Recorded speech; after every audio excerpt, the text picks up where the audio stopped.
Having won 2 of their last 3, they really feel confident. They're on the come. You look at September, 31 points allowed. In October, they reversed that, 21 points allowed. The rush game really coming on since the bye week. So that's the setup for our game. The Buccaneers have won the toss and they deferred, so the Raiders will get the ball first. And so Carson Palmer will lead the way. They spotted the ball on the wrong end, I guess, and so now the teams are taking their right respective places. Of course, these teams face each other in Super Bowl 37, with Tampa Bay winning 48-21 back in 2003, and a game that my partner here remembers so well. And both teams have really struggled since. The Oakland Raiders never getting back to that, and they're hopeful that under Dennis Allen they can get back to more Super Bowls. The Tampa Bay Buccaneers really like the direction they're going under Greg Schiano as well. And there you saw one of the players, one of your teammates of that Super Bowl championship, Rondé Barber. So we're set to go now that we know where we are, and Mike Goodson will be back in the end zone to return the opening kick. Michael Kanan will do the honors for the Buccaneers. Buccaneers, by the way, have never won in Oakland. They are 0-5 here in this stadium.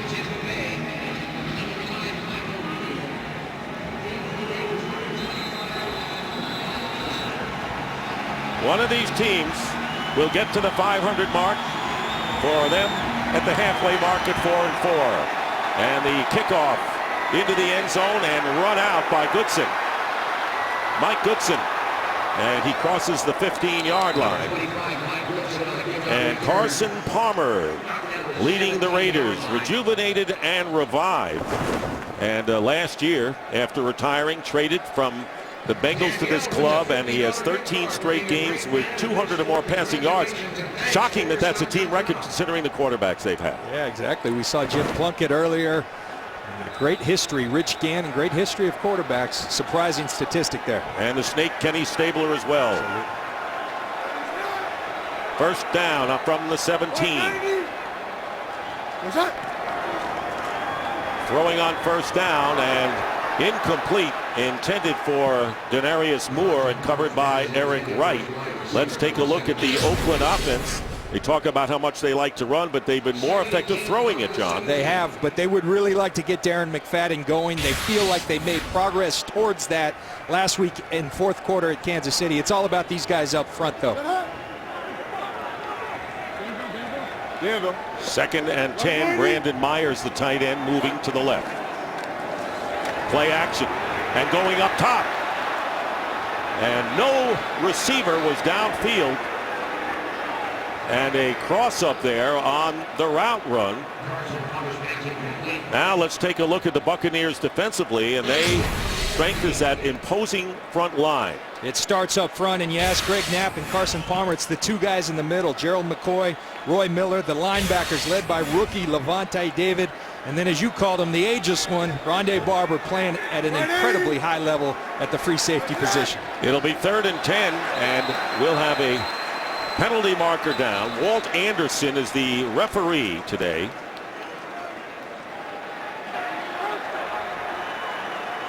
Encroachment, number 20. Defense. And Rondé Barber on encroachment, 5-yard penalty. See who was the actual intended receiver perhaps on that last play. It was Denarius Moore, and a clear miscommunication between Carson Palmer. Carson thinks he's going to the post. Denarius Moore stops. The result, an incomplete pass. Now 3rd and 5 for Tampa. Daquan Bowers, who was activated before the Minnesota game, played in about a dozen plays, is in there now, number 91. Coming off an injury, 3rd and 5, and the pass thrown underneath, and it's caught by Darren McFadden, and a good tackle by Rondé Barber, saving a first down, and the Raiders will have to punt. Well, great open field tackle by Rondé Barber. The Oakland Raiders try to get it to McFadden and trusting him that he can get the rest of the yards, but that's one thing Rondé has done terrifically throughout his career, is tackle. Roscoe Parrish is back deep, and Shane Leckler will punt from inside his 15. Fair catch at the 27, and that's where the Buccaneers will have their first offensive series of the game. And Josh Freeman, and for the Tampa Bay quarterback, unquestionably a rebound year for him, taking control of this offense. And how hot has he been?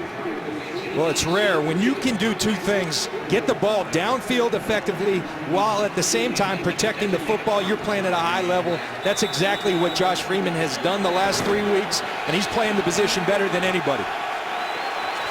Starting from the 28.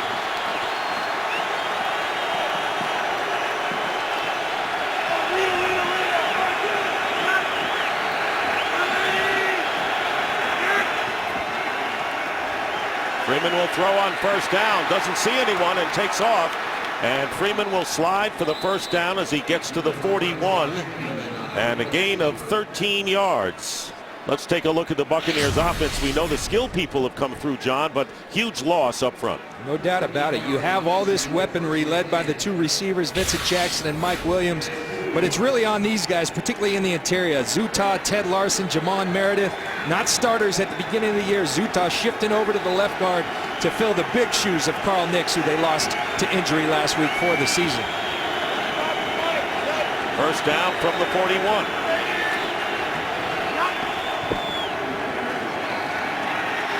Freeman's pass, and off the hands of Dallas Clark. Incomplete. And it'll be second down and 10. And very similar, John, to the Tampa Bay defense. The Raiders' strength is up front. It really is. And again, right in the middle, Richard Seymour, the great player, Tommy Kelly, Lamar Houston has been playing extremely well. The linebackers playing at a high level. The rookie Miles Burris and Philip Wheeler, you'll see them all over the field. Michael Huff moves from safety to corner, an unusual move, but he's done it well. Boy, he has, and you never see that. Second down and 10. And here is Martin. Martin coming home. Was born here in Oakland, then moved to Stockton, California, and he gets 4 yards on the first running play for the Bucs. And that'll bring up third down. Third down has been a Achilles heel for this offense throughout the course of the year. 26th in the league. Coming into today at 33%. They feel like they're getting better. You have all these weapons. They feel like they're learning how to utilize them, particularly on third down. Bucs have to get into Raider territory to keep possession.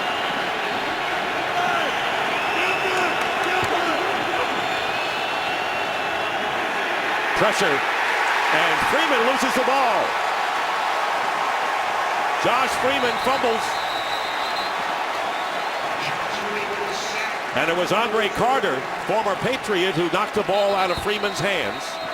And it's recovered by Tampa Bay. So that is the 5th time this year that Freeman has fumbled. He hasn't lost one yet. You find a weakness in a defense. Carl Nix is out. What do? You go right where he used to play.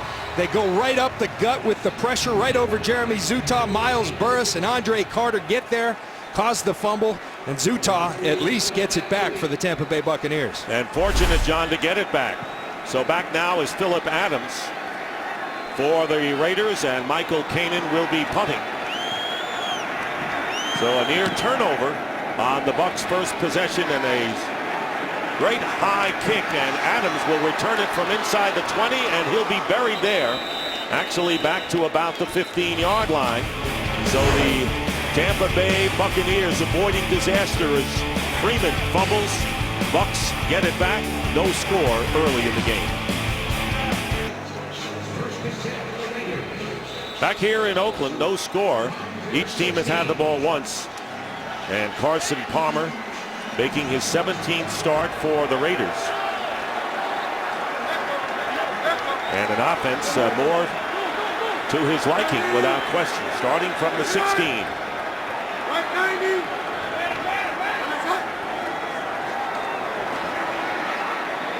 Pass off the hands of the tight end, Brandon Myers. Dick, you talk about Carson Palmer. I think we all remember the Raiders trade for him in the middle of the year last year. He had been on the couch, and all of a sudden he's thrown in to what he said was a very chaotic situation. The owner, Al Davis, had just passed away. Hugh Jackson, he said, was the GM. He was the head coach and the offensive coordinator. Second down and 10 from inside the 5, in trouble, and he dumps it off. And tackled at the 15 is Darius Hayward-Bay, the receiver who came up to make the play after good pressure. And we're seeing the no huddle early on by the Raiders, something they used last week. Well, they put a lot on Carson Palmer's plate, and he'll tell you that this year there's so much more calmness and stability, and he really credits Dennis Allen, the new head coach, for bringing that calmness and stability, along with the general manager, Reggie McKenzie. Well, you said the Bucs were not effective on third down offense, but they are defensively. It'll be third down and 11. Daquan Bowers is in the game as a pass rusher, and a penalty flag is down, and a false start call coming up against the Raiders. Number 82, offense. And it's 5-yard against penalty, still third down. Richard Gordon, one of the tight ends. That'll place the ball at the 10 now. That won't make Dennis Allen happy, because it's something he has preached unbelievably since he's been here. He's had good results. He said the pre-snap penalties and the post-snap penalties are the ones we had to get rid of. They've done a nice job. Not right there, though. Third and 16.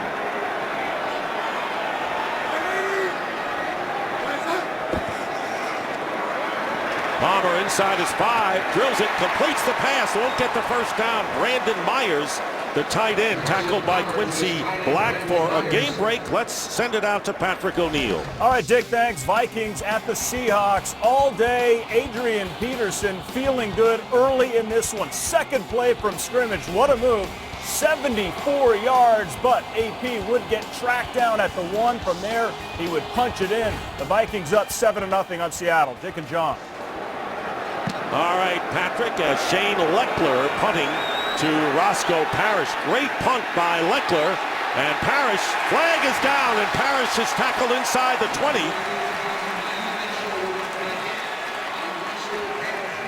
Mike Mitchell with great hustle downfield for the Raiders.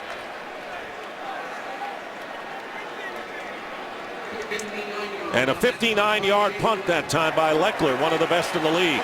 What a tremendous punt, because illegal block in the back, number 17. And illegal block in the back as well by Aurelius Ben.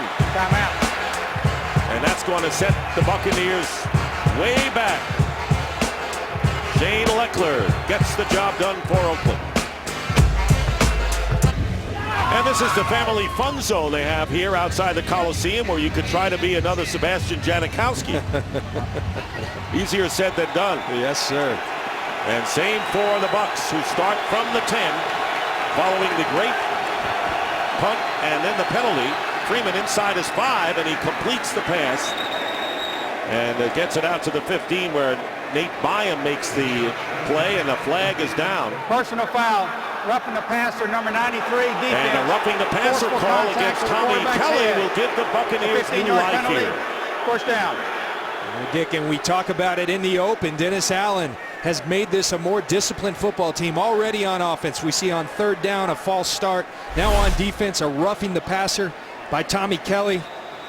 He goes to the head of Freeman, to the face mask, and they'll call that every time. Fans may not like it. They're asked to call that, and they do. Hey, John, you talked about this newfangled discipline Steve has at the start. It's not working so well right now. Poise has left the building. Kelly, a Pro Bowl alternate each of the last 2 years. Crowd expresses their displeasure, so a first down for the Bucs on the 30.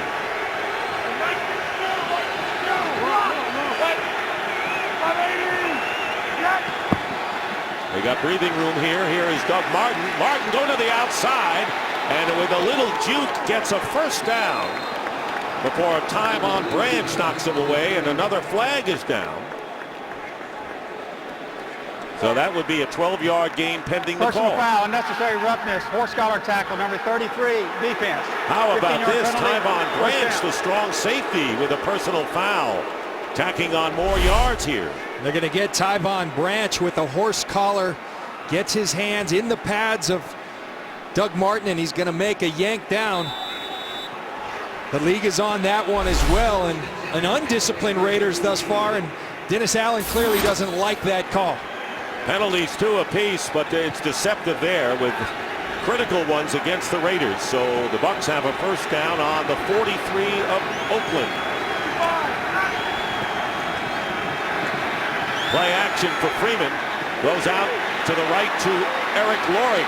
And Lorig, the reliable fullback, after the catch, works his way for the first down, picking up 11 yards. Good play by Lorig. Yeah, Eric Lorig, former Stanford fans in the area may remember him as a defensive end, but he converted over to tight end, then to fullback, and he's really coming to his own as a blocking fullback, but also as a weapon in the passing game. They've been utilizing him the last couple of weeks very well. And a gain of 11, so now the Bucs are on the 32 of Oakland after starting from their own 10.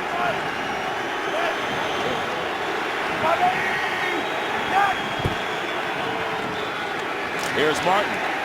And Martin is going to be stopped after a gain of maybe a yard or two by Branch, the strong safety.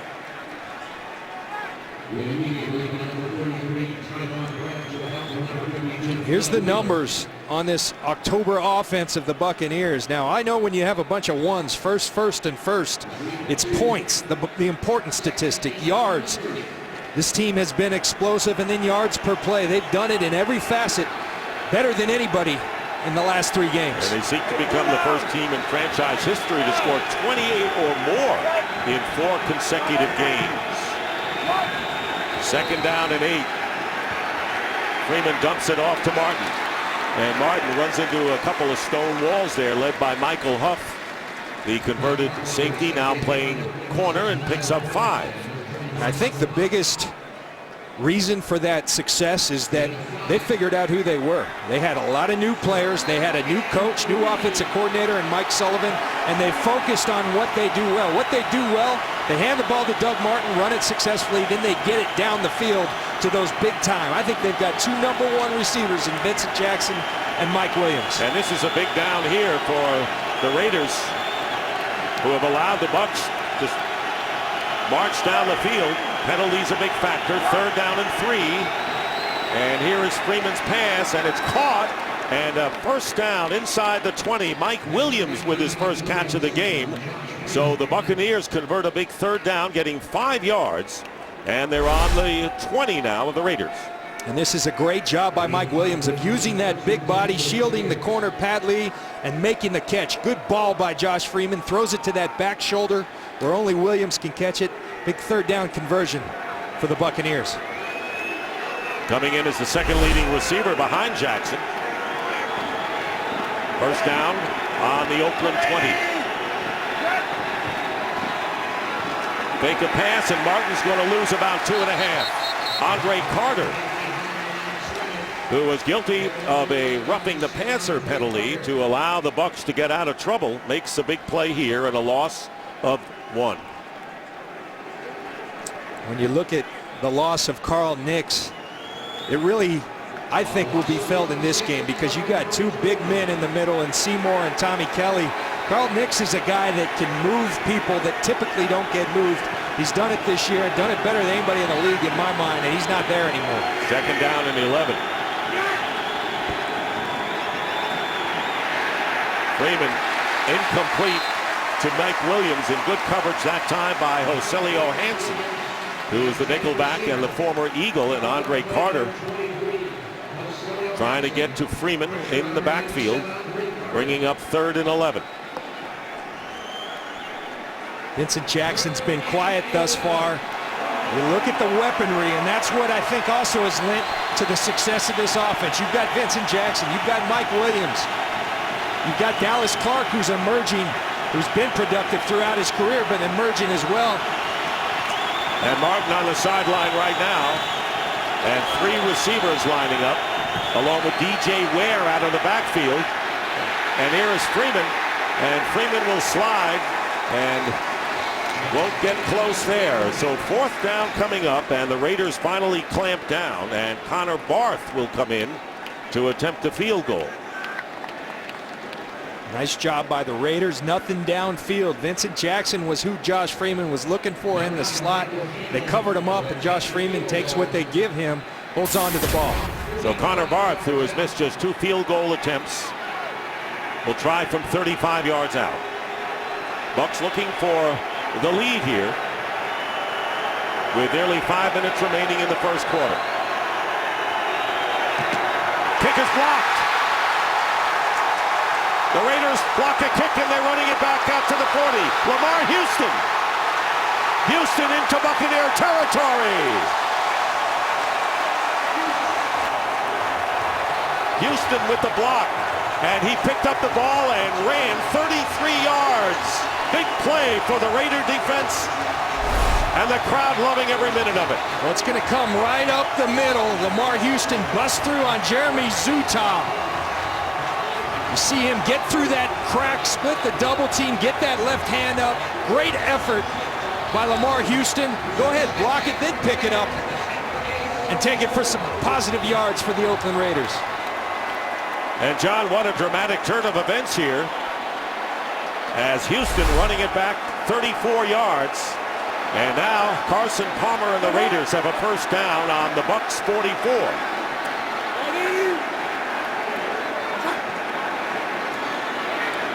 Here is McFadden turning the corner, going down the sideline, and McFadden picking up good yardage. Levante David making the stop, pushing him out of bounds after McFadden gets 7 yards, coming off his season's high 114 last week against Kansas City. And he had 75 of those in the fourth quarter, and they felt like that's the Darren McFadden that they know. That's the Darren McFadden I played against when he was one of the best in this league. Coming off an injury last year, his legs are underneath him now. They're learning the plays that he likes, and it's coming on for the Oakland Raiders. And on the no huddle, the audible here at 2nd down and 3 from the 37. Palmer, and off the hands of McFadden, and time for a game break. Let's join Patrick O'Neill. All right, Dick, Seahawks making the Vikings pay for a Percy Harvin fumble. The rookie Russell Wilson all day, and he hits Golden Tate 6 yards of the touchdown. Tied at 7. Remember, the Seahawks have the 12th man. They're 3-0 in Seattle. Back to Dick and John. All right, Patrick, tough place to win out in the Pacific Northwest. Loudest outdoor stadium I've ever been in. It's quite an environment up there. 3rd down and 3, and Daquan Bowers, and contact at the line.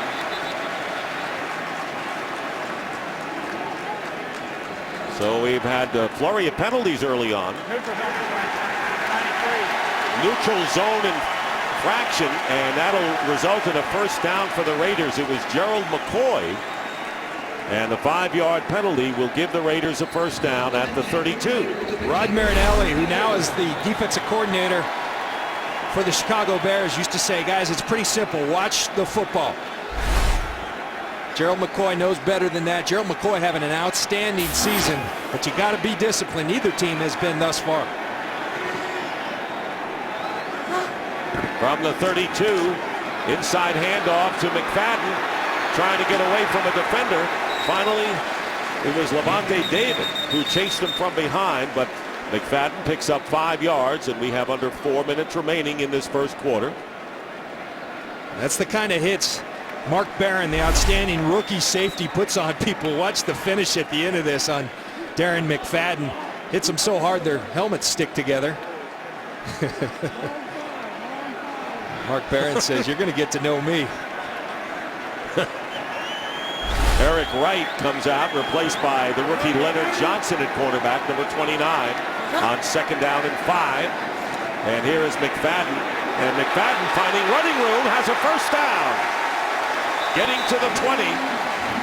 7 more yards for Darren McFadden, and the Raiders running the ball in Tampa Bay territory. Look at this zone running scheme. Going to stretch it sideways, put your foot in the ground, and get upfield. Darren McFadden, you've been seeing it coming. His feet, I think he's getting used to that he's healthy. Dennis Allen said about him, sometimes you hear so much that you're injury prone, you start believing it. And Darren McFadden, he thought was early in the year. Now he's letting it go, and his talent's taken over. They just said, just go out and play. Pass caught by Marcel Reese, and Reese is wrestled down, lost the ball, and it's still Oakland ball as it went out of bounds. Rondé Barber pressing the play, and a 1-yard pickup. See Rondé Barber with the initial hit, and then it's E.J. Biggers who's going to go after that football and gets it out. The ball goes out of bounds, though. Nice play by E.J. Biggers.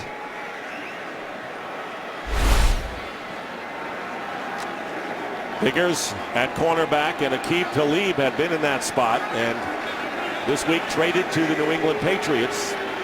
It'll be second down and 11 from the 21.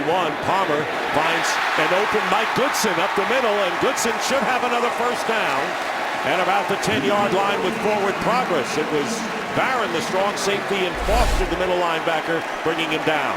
Carson Palmer taking what the Buck defense has given him. If you're going to drop deep, I'll just dump it down to my back, Mike Goodson. Let him do the work. Good tackle by Mark Barron, but it's 10 yards down the field and first down Raiders. And Goodson, who played for the Panthers last year, goes out, and Darren McFadden, who's gained 19 yards on 3 carries, replaces him. First and goal. Here's McFadden, and he's going to be knocked back and lose a couple, and it's Bowers with a loss of about 2. Dick, this is a critical area that the Raiders need to improve in. 31st in the league coming in today in red zone efficiency. You got to score points in this league. When you get it down here, you got to cash in, and you'd like to with touchdowns. Most important thing, you get points. Bowers goes out, and Michael Bennett replaces him. Second down and goal from the 11. No score, a minute remaining in the first quarter. Play action, and Palmer under siege gets rid of it, and it was Leonard Johnson with a corner blitz. The rookie from Iowa State very nearly got to Carson Palmer. Really nice job of Leonard Johnson coming off the top of your screen. You get flat, but then you got to contain the quarterback. He pulls him up, and Carson Palmer does what he has to do and throws the football away. Third and goal, the ball at the 11. Raiders trying to capitalize on the blocked field goal attempt. And huge return. Their target down here has been Denarius Moore. 3 touchdowns in the last 3 weeks. He's in the slot against Eric Wright. And Bowers back in defensively. And here's the pass to the end zone. And intended for Rod Streeter. And covered by Leonard Johnson. So fourth down coming up. And now the Raiders will try to take the lead with a field goal. Really well thrown football by Carson Palmer, but Streeter can't get that ball to come in. He tries to fend off Leonard Johnson with that left arm and tries to make the one-hand catch. Can't make it. And one of the outstanding kickers, Sebastian Janikowski, who's the AFC Special Teams Player for the month, has made 43 straight field goals, 40 and under. This will be a 27-yard attempt to give the Raiders the lead, and he does. So the blocked field goal on one end, the return, and Janikowski giving the Raiders a 3-0 lead.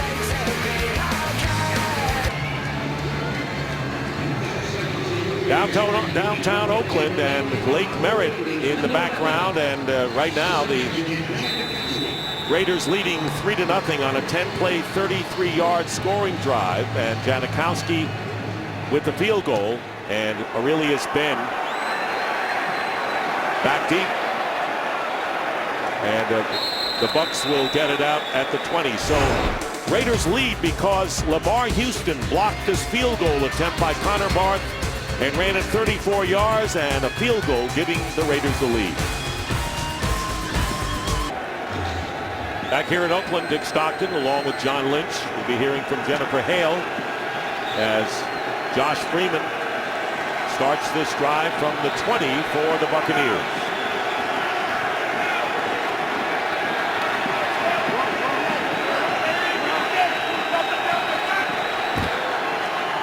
Here's Doug Martin getting an opening, and Martin with a good gain on first down. Flag is thrown as Martin brings it out after a 7-yard pickup. And that'll nullify it. Eric Lorig, the fullback, holding on the penalty, on the play. An interesting game within the game, chess match type of situation in this game is the Raiders' defensive ability, as you watch Eric Lorig grab his head at the end, but it's the Raiders' ability to stop the run of the Buccaneers with the 7-man front. They do not want to leave Michael Huff and Pat Lee outside on these receivers one-on-one, so they're leaving it up to Richard Seymour, Des Bryant, Tommy Kelly, and the guys to stop the run of the Bucs. And the rushing defense has been great the last 3 games. Here's Freeman going for Williams, but throws it over his head out of bounds. And it'll be second down and 20. And there's exactly what I'm speaking of. You see Pat Lee lined up on Mike Williams, but Pat Lee has helped the entire time. It's Tyvon Branch you're going to see come into the screen. That's what the Raiders want. They don't want Pat Lee one-on-one. These guys are too good at what we call the 50-50 balls. When Freeman throws it up, they win most of the time. It's more like 70-30 in favor of the Buccaneers. Raider defense trying to keep the Bucs hemmed in for possible good field position when they get it back. Second down and 20. And here is Martin. And Martin brings it out to the 15, and that will be the last play of the first quarter. And time runs out. That's the end of the first quarter here in Oakland with the score. Raiders 3 and the Buccaneers nothing. And Fox NFL Sunday will continue after these messages. Start of the second quarter, and penalties a big part of the first, plus special teams play, particularly by the Raiders, with the blocked field goal attempt. Now it's third down and 15 from the 15.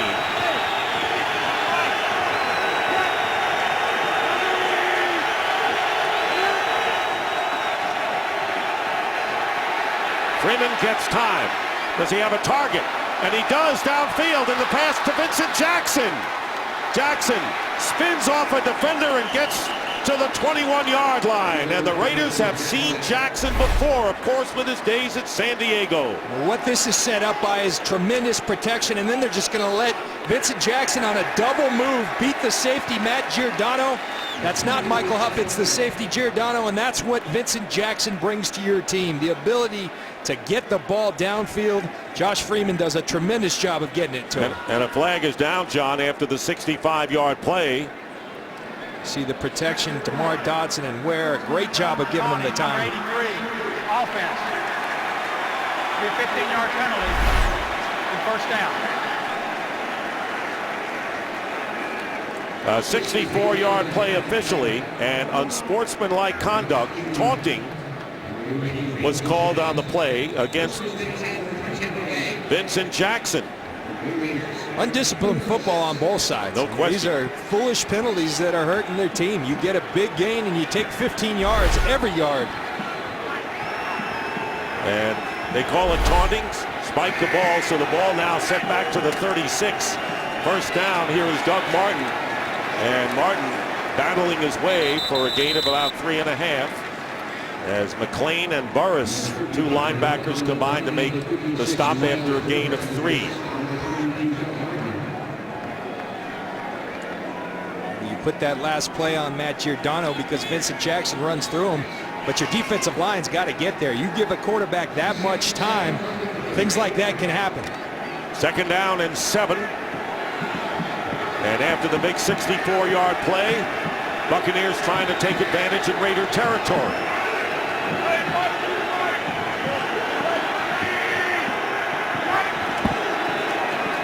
Hand off to Martin, gets some room, and Doug Martin with a first down to the 20, showing the tremendous speed as the rookie from Boise State, and picking up 13.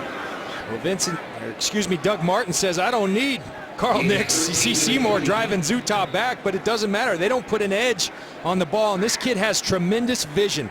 Philip Wheeler gets stuck inside. Doug Martin will make you pay if you aren't on your job because he's got tremendous vision and balance and explosion. 214 total yards last week. Tommy Kelly is the injured Raider, and will take a timeout and return in just a moment.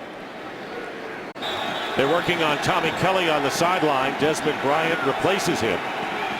First down for Tampa Bay on the Oakland 20.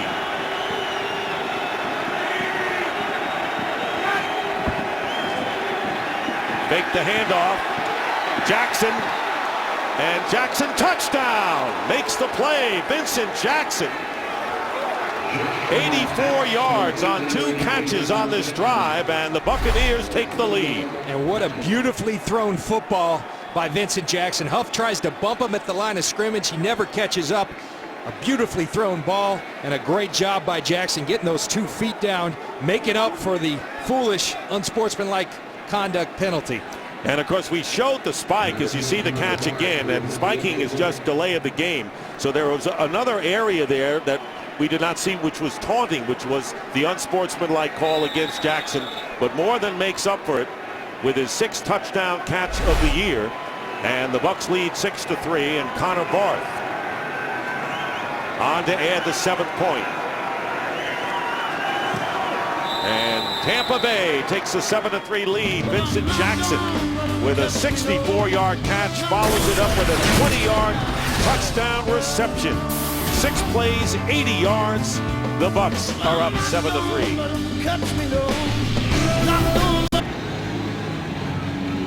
Oakland skyline here as the Buccaneers with a 6-play, 80-yard drive. And talk about the big play aspect of this Tampa Bay offense. And you look at this ball, you just can't do it any better. Josh Freeman sells the play action, and you just cannot place a football any better. You got the big target in Vincent Jackson at 6'5". That helps, but a great thrown football by Josh Freeman. 6 touchdown catches by Jackson. Mike Goodson will see it sail out of the end zone, and right now, let's go down to the field to the 3rd member of our team, Jennifer Hale.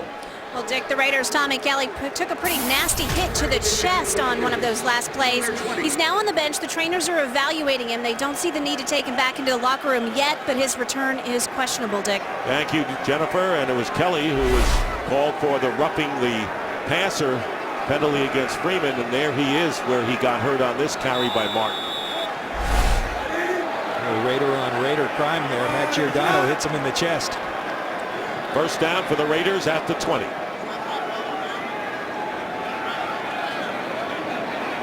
Less than a couple of minutes into this 2nd quarter.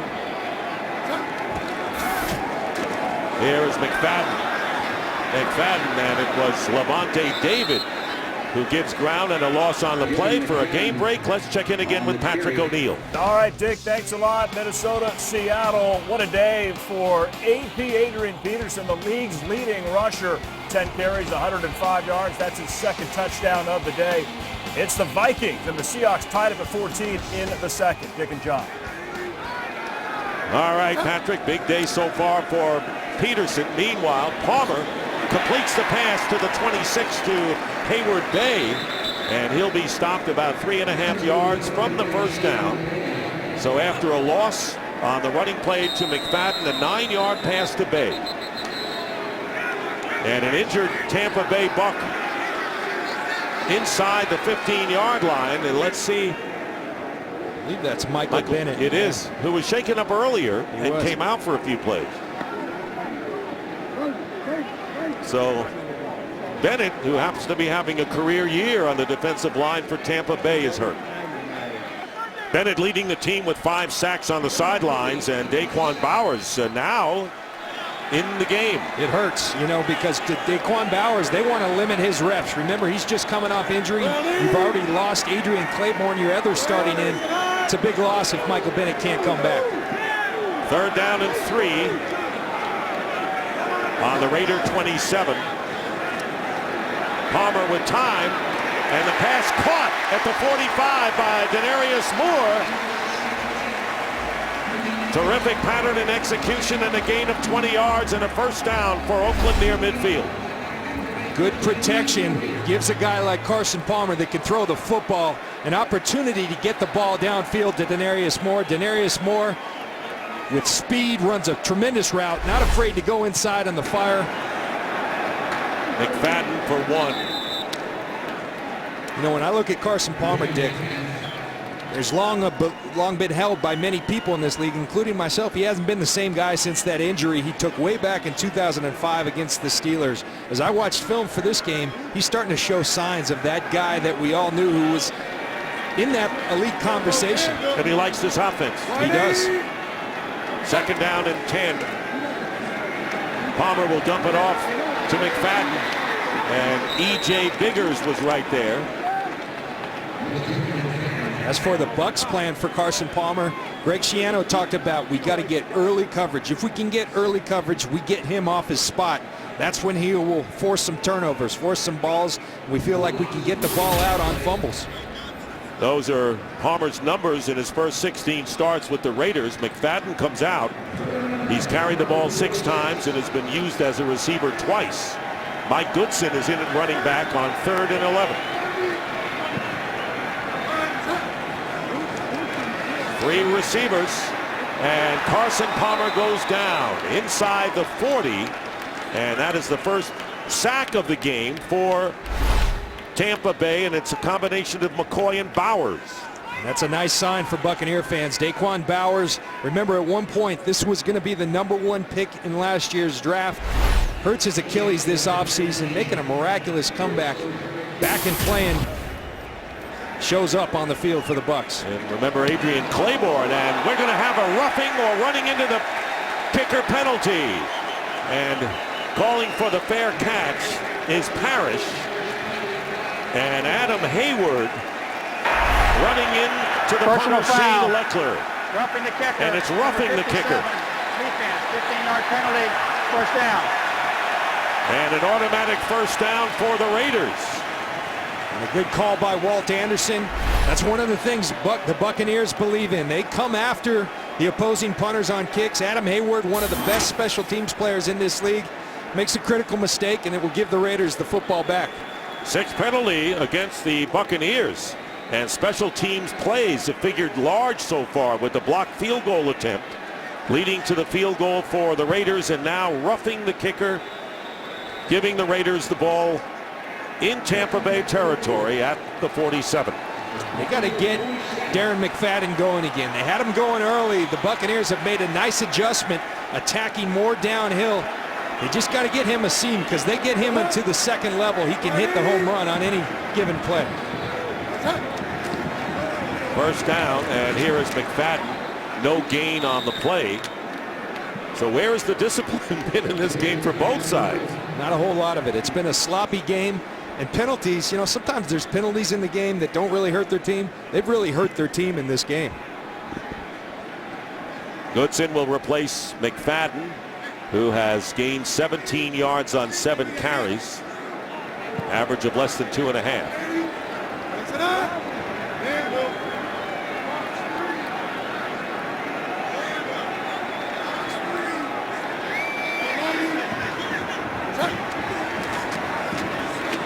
Palmer under pressure goes down, lets it go, and it's caught by Derek Hagan for the touchdown.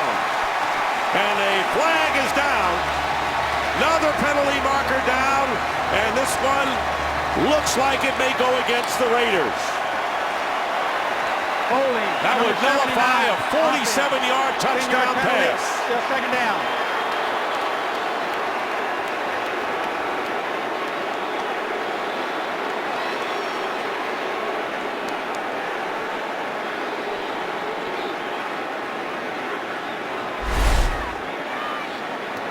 Going to get the hold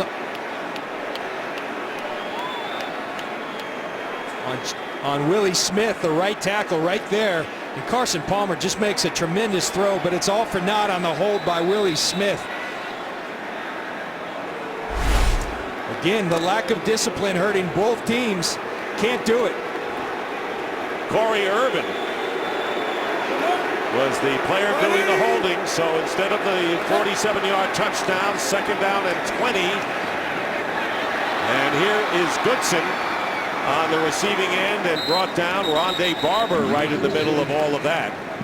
It was Willie Smith with the hold. It was Corey Irvin that was rushing against him for the Tampa Bay Buccaneers, and Rondé Barber all over the field once again. It's interesting, we talked to Carson Palmer, and he said, John Dickey, you look at the Tampa Bay Buccaneers, they got Gerald McCoy, they've got Mark Barron, 3rd and 7th picks in the draft, but the best player on this defense is the guy in his 16th year, Rondé Barber. And I agree with him. It's amazing what he has done. Moving to safety from cornerback, playing at the highest level still. 3rd down and 13, and this pass incomplete, intended for Brandon Myers, the tight end downfield. So 4th down coming up, and Shane Leckler will come in to punt for the Raiders. So the holding penalty against Willie Smith, preventing the touchdown, and the Raiders missing out on a score, and Roscoe Parrish will go back deep as Leckler kicks. And they're going to fake, and the pass is caught. And the ball knocked loose. And they are shy of the first down by a big margin there. Taiwan Jones on the receiving end of that catch on 4th down.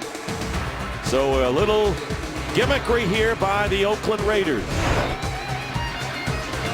The holding penalty negating a big touchdown attempt by the Raiders, and it remains 7-3 Bucs.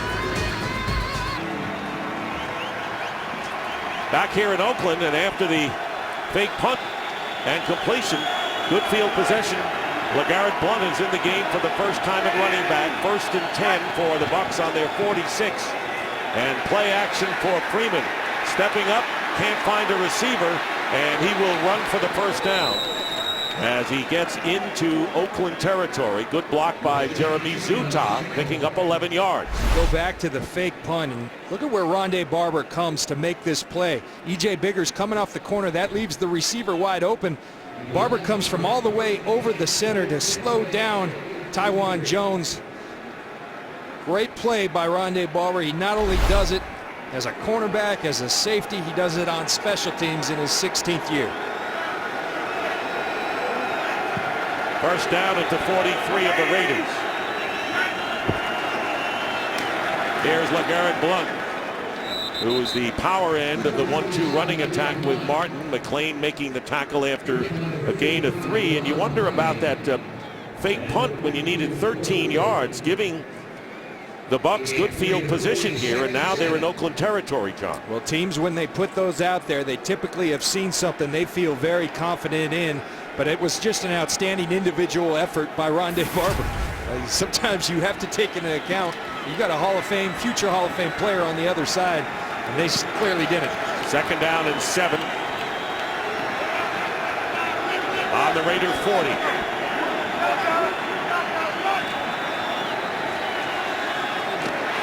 Pass caught by Luke Stocker, and he picks up a few. It's game break time, and let's check in again with Patrick O'Neill. Big Steelers at the Giants. Ben Roethlisberger 4 yards back of the end zone. Emmanuel Sanders both feet in. That 11-play drive coming off an Eli Manning interception. Steelers had to fly in this morning due to the devastation of Superstorm Sandy. They have a 7-0 lead. Nick and John. Would you have liked to have flown in the day of the game? We used to do it in preseason under Tony Dungy. He tried to put us in an adverse situation. Tough to do. The Steelers seem to be reacting fine. 3rd down and 5. Freeman under a press and gets rid of it. He had pressure coming from behind. And so 4th down coming up. And Michael Kanan will come in to kick the ball away with 5:43 remaining in the half.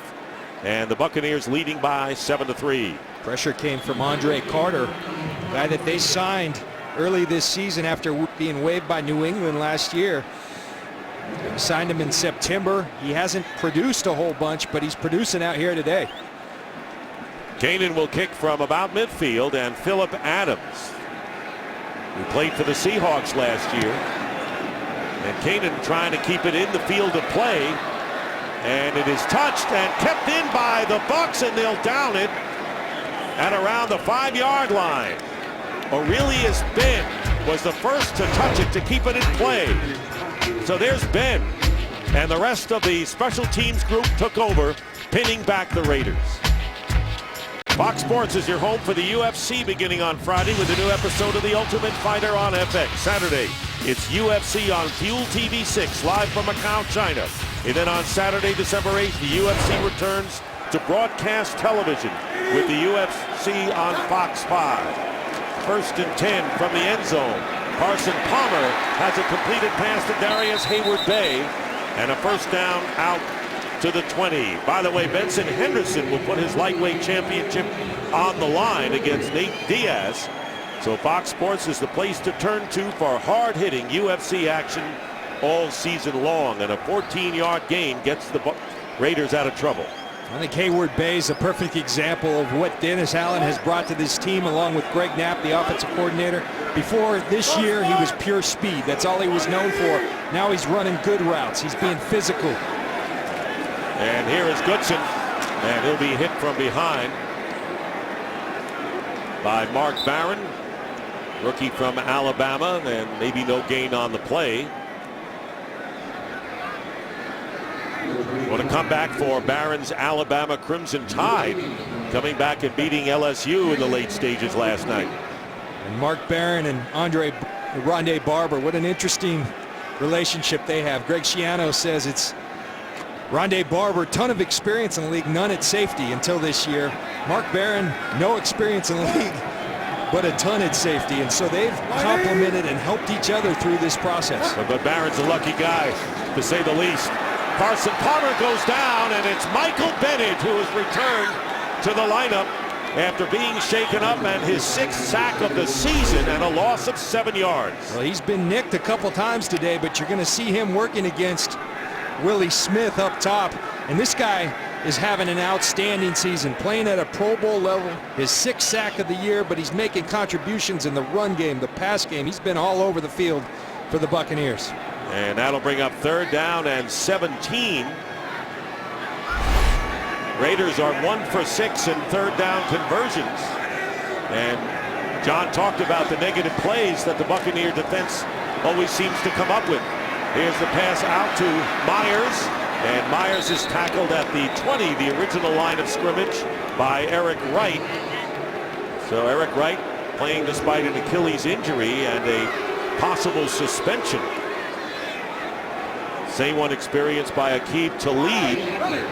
And of course, Talib, as you know, traded to the Patriots for a 4th round pick. So Parrish is back and Leckler will kick. And I don't think they'll fake this one. I wondered why they faked the last one, even though it did not come back to bite the Raiders.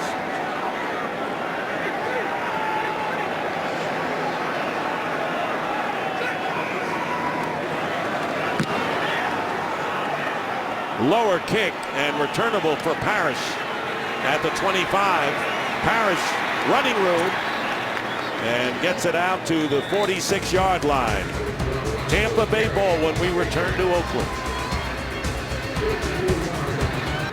In the aftermath of natural disasters like Superstorm Sandy, the American Red Cross provides life-saving services such as meals, shelter, and mobilizing resources in workers nationwide.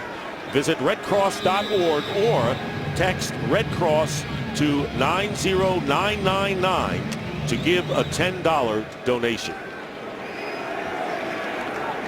Our thoughts and prayers certainly go out to the people on the East Coast affected by the storm. First down at the 46. Doug Martin's going to lose some yardage. Martin, who has averaged nearly 5.5 yards per carry, is tackled by Matt Shaughnessy, and there'll be a loss on the play of 7. Watch Shaughnessy right here get off the ball, get in the backfield, penetrate. Jeremy Zutoff filling in for Carl Nix. That's what penetration and push from the defensive line does. That looks like the Tampa Bay Buccaneers D-line, what they've done so well with all the negative plays. John, you talked about the front 4, how big and powerful they are. Shaughnessy with 2.5 sacks. We saw what he could do against the run as well. Yes, there's a 2-minute warning. And winding down to the 2-minute warning here in Oakland. It'll be 2nd and 17 when we resume. 2 minutes to go in the half, 7-3 Bucs. Josh Freeman, after a slow start, has exploded the last 16 quarters. 11 touchdowns, 1 interception. Reminiscent of his play in the 2nd year of his career. 2nd down and 17. The 2-minute warning. Ball at the 39 of the Bucs.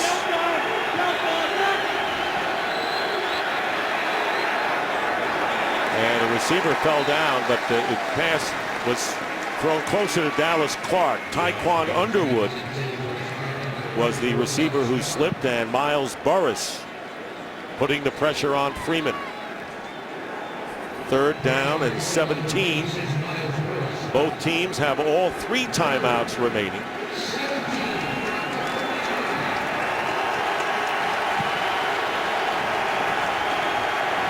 Raiders looking for the stop to get the ball back with time on the clock and timeouts. Fake the handoff to Martin, and Freeman fires it away. And this time it was Richard Seymour who came storming in on Josh Freeman, bringing up 4th down in a punting situation. Good pressure by Richard Seymour and this front 4 of the Oakland Raiders. You see Donald Penn just get bull rushed back by Shaughnessy. That opens up the door for Seymour playing off Shaughnessy, and a nice smart play by Freeman, just throwing the football away and letting them punt it with Michael Kanan. Phillip Adams is back deep for the Raiders, and Michael Kanan will kick it away.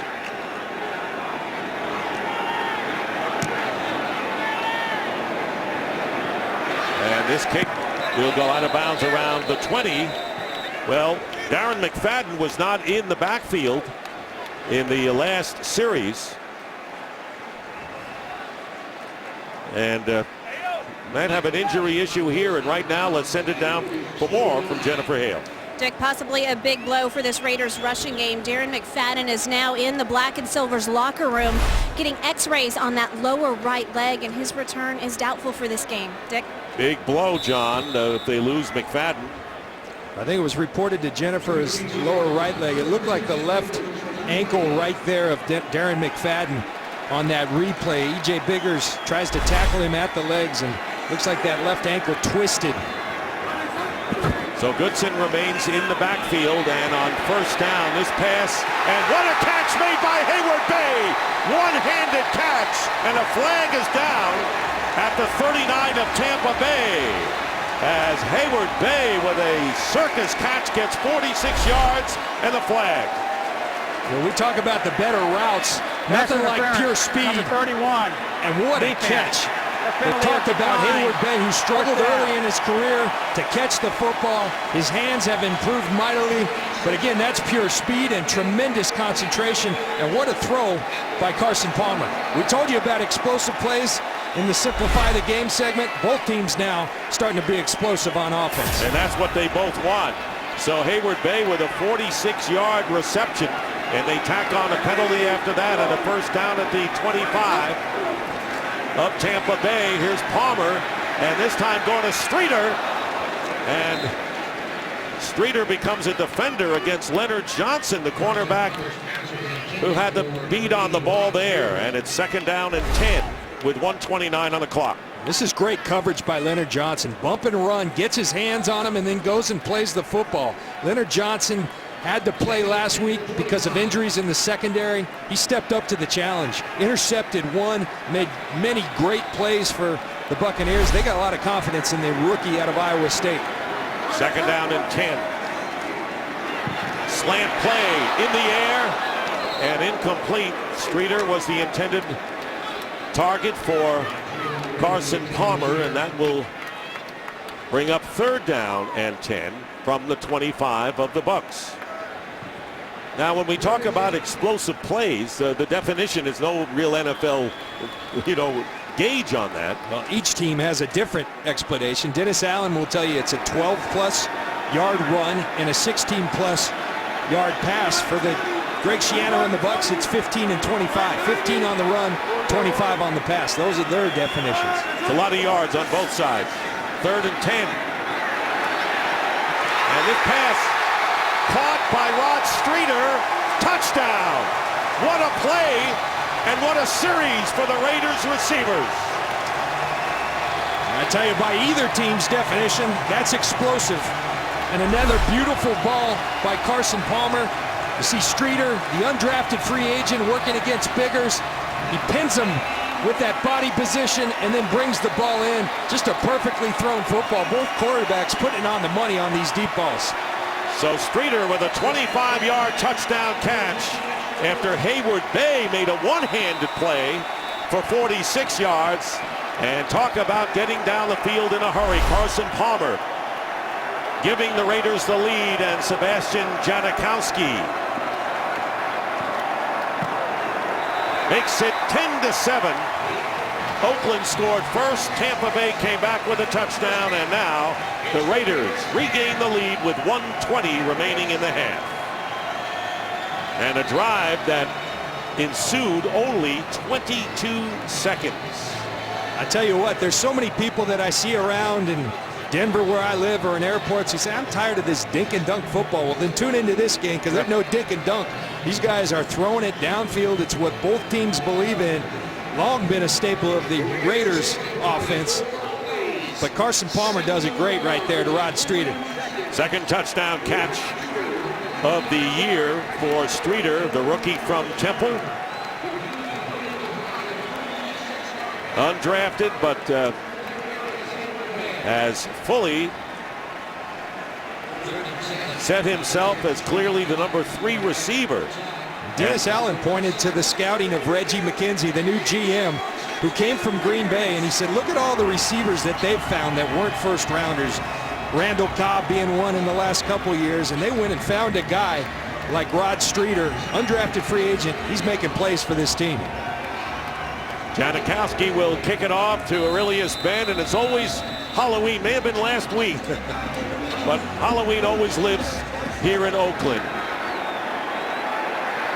And Ben will run it out from about 5 yards in the end zone, and Aurelius Ben is tackled at the 22.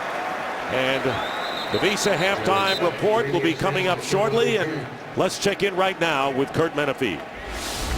Coming up on the Visa halftime, we'll get you caught up on a busy Week 9 in the NFL, including another big day for the Chicago defense, a record-setting day for Andrew Luck, and the Packers' winning streak continues. So join Terry, Howie, Jimmy, and me on the Visa halftime.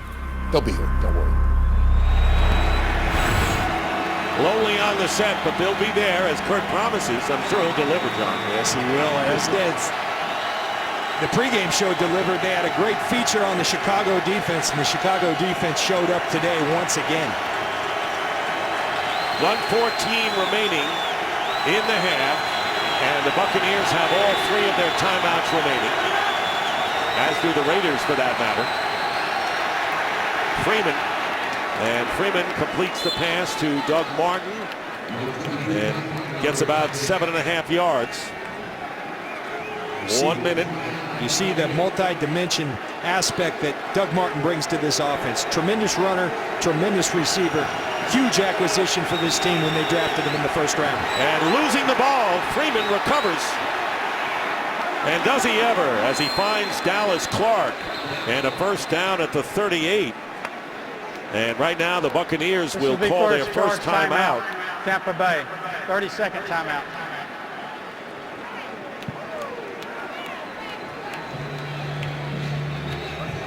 Well, the Packers have won 5 of their last 6.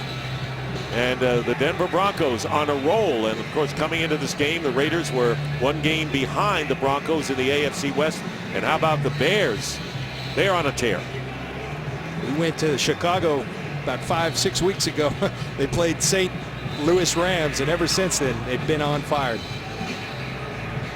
Meanwhile, the Bears scoring 50 points in a game for the first time since 1980. This has been a team that his foundation has been defense.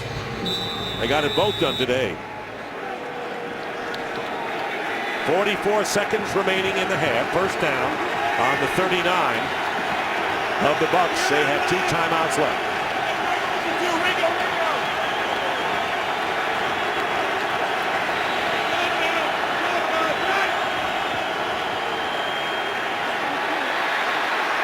Freeman will dump it off to Doug Martin.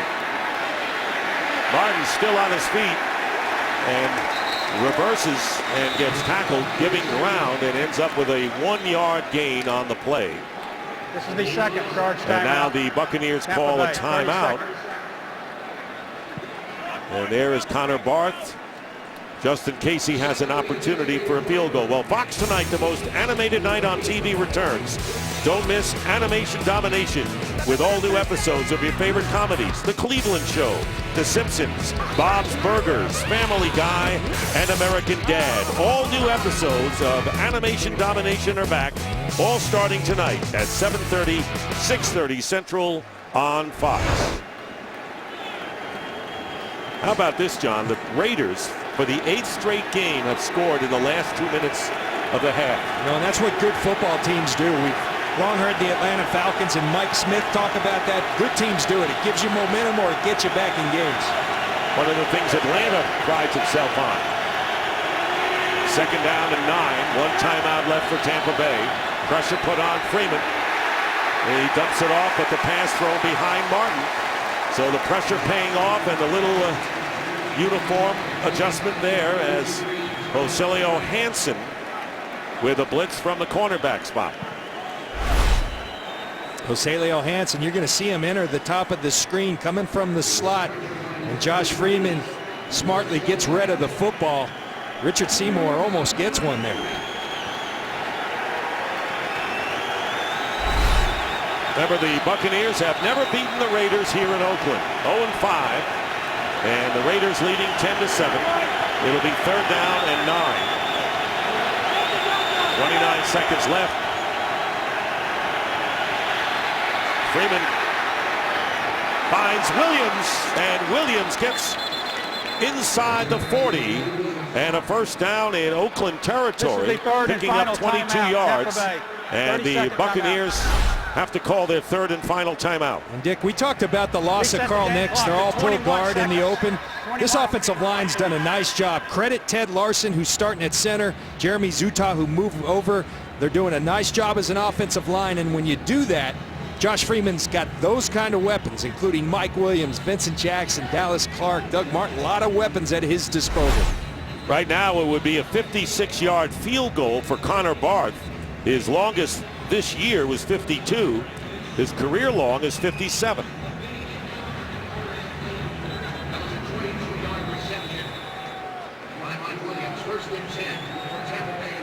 .21 seconds remaining in the half, and the Bucs are out of timeouts. First down on the 38 of Oakland.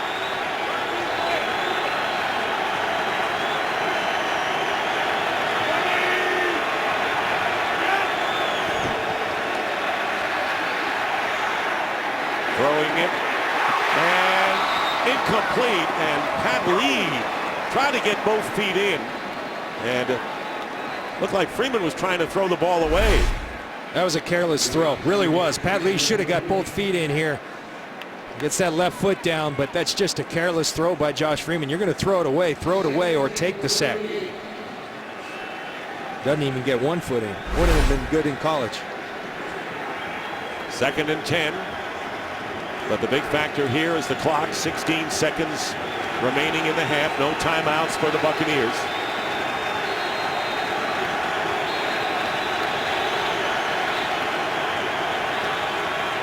And now the Raiders call a timeout. 30-second timeout. That's their first.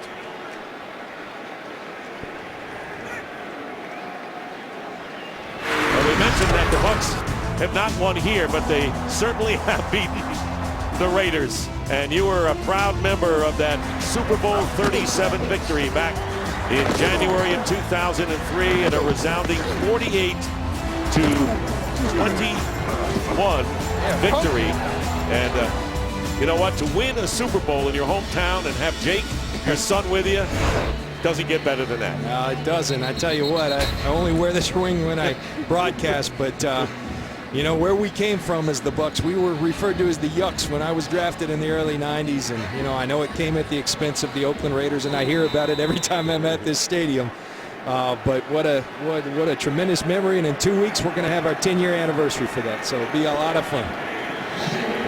You know, they call this a rematch. It's hardly a rematch. That was the Super Bowl. This is a regular season game, and just a couple of people remain from it. 2nd and 10 with 16 seconds to go. And no timeouts. And the handoff flag is down. False start. Well, that's the last thing the Buccaneers need if they want to try a long field goal attempt, is to lose 5 more. Snap infraction, number 62, offense. 5-yard penalty. Still 2nd down. Ted Larson, who is playing center, as John mentioned, with Jeremy Zuttah moving to left guard without Nix in the lineup. You see Ted Larson, the new starter at center, with the snap infraction. Simulates the snap, pushes him back 5 yards. 2 first-year head coaches, Greg Schiano and Dennis Allen, battling here in Oakland. So now 2nd and 15. Back at the 43.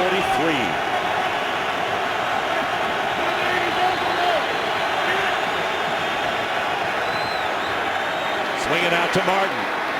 And Martin going out of bounds and stopping the clock with 11 seconds remaining. The ball is at the 35.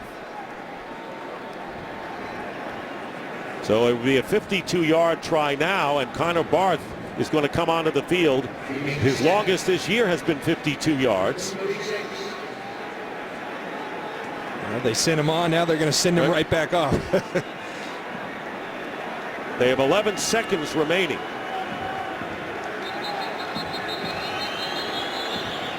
And now the Raiders will call a timeout. This is the second charge timeout. That's their Oakland, second timeout. One left for them. A lot going on here. We got timeouts. We got kickers on, kickers off.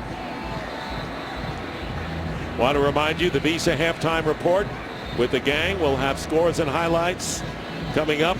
The Bears defense does it again. And how about 51 points on offense?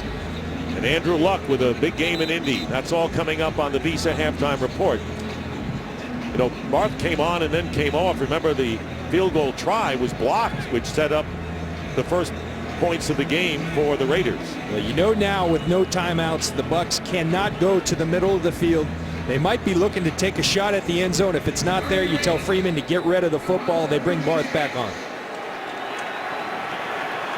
And if you're the Raiders, you got to defend the sideline because you keep it in bounds. They can't get the kickoff. So it's 3rd and 8.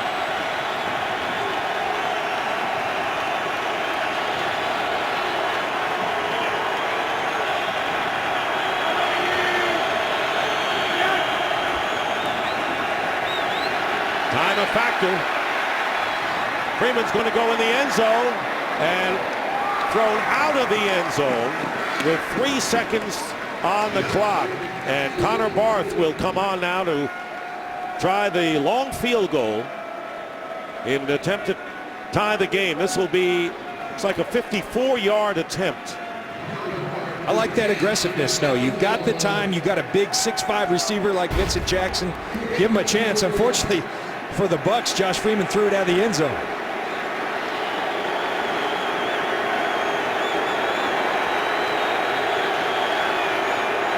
Looking to tie the score at halftime is Connor Barth. And this kick is no good, off to the left. And that'll do it. The Raiders take a 10-7 lead at the half over the Bucs. And we now go to Kurt Menefee in Los Angeles for the Visa halftime, which starts now. We go back to Oakland, where the Raiders will take a 10-7 lead over the Bucs into the third quarter. Want to remind you, as we look at halftime stats, the explosive play is a big part of this game for the Raiders, although Tampa Bay has outgained them in both rushing and passing. And you wonder, with the big plays we've seen so far in the game, whether we're in for more of that type. Well, I think that's what these teams are. That's what they thrive on. Both coaches talked about it. We got to get them on offense. We got to limit them on defense. They haven't done so well on defense. They've both been explosive offensively. They are not dink and dunk down the field offense. They're home run hitting offenses. Now the third down, I think that becomes key because neither team's been good on third down offense. And of course, you wonder about Darren McFadden, as we tell you to follow your favorite team all season long. Go to itunes.com/NFL. See what the situation is with McFadden. Meanwhile, Tampa Bay, which won the toss and deferred, will get the ball first. They're the two quarterbacks getting set to go to work, and it'll be Freeman first. Aurelius Ben. And he will down it in the end zone. And the Bucs will start from the 20 in this three-point game. And right now, let's check in with Jennifer Hale. Well, Dick, I spoke with Coach Dennis Allen about the explosive plays. He's happy with what he's seen on offense, but not happy with what his defense has given up. We also talked about Darren McFadden, and regardless of his return, Coach says the silver and black will stick indeed with their run game. Greg Schiano over on the other side, not happy with the penalties his team is getting either. He says this whole game his team has just been a half step behind the Raiders, and he's told them they need to calm down and settle in. Dick? Good advice, Jennifer. Thank you very much. Although the Raiders only have 17 yards rushing in the game. The Bucs from the 20.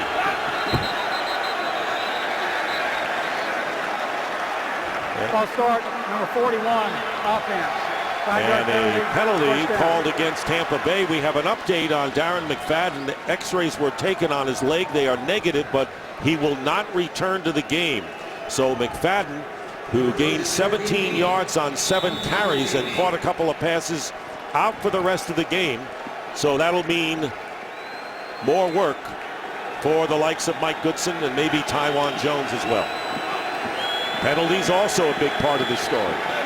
Tampa Bay doubled up Oakland. 1st and 15. Freeman slipped for a moment, off balance, and Dallas Clark. Does he hold on to it and have control? And he does. Good play by Clark. And a gain of 12 yards with Wheeler defending. Remember, the left guard, Carl Nix, is out, so what are they going to do? Run a little cross dog, try to bring pressure right where he isn't. This offensive line, along with Eric Lord, continues to do a nice job of protection. They're standing up well, and Dallas Clark goes and plucks that football and holds on to it. Takes great strength from Clark. 2nd down and 3, and Doug Martin 1st down and nearly broke another tackle as he carries it out to the 36, picking up 9 more yards. Lamar Houston, who blocked a kick, made the tackle here. And look at this balance. I mean, I think that's the one thing you see with him. He's only 5'9", but people just bounce off him. He's strong. We talked about that balance with him. We said anything that you attribute that to. He said a lot of work in the weight room, and then, you know, by the way, I was a break dancer as a kid. I think that break dancing helps that balance. Boy, and he can never do that. 1st down at the 36 of Tampa Bay. They go again to Martin, and Martin dives forward and gets about nearly 8 yards. And we'll call it closer to 7, and he's averaged nearly 5 yards a carry. Those are Freeman's numbers. And Martin and Jackson, who has 2 catches, including the touchdown reception. This is impressive, and remember, the more success they have doing this, Oakland now might have to dedicate a safety to help on that run defense. That leaves Jackson and Williams one-on-one outside. 2nd down and 4.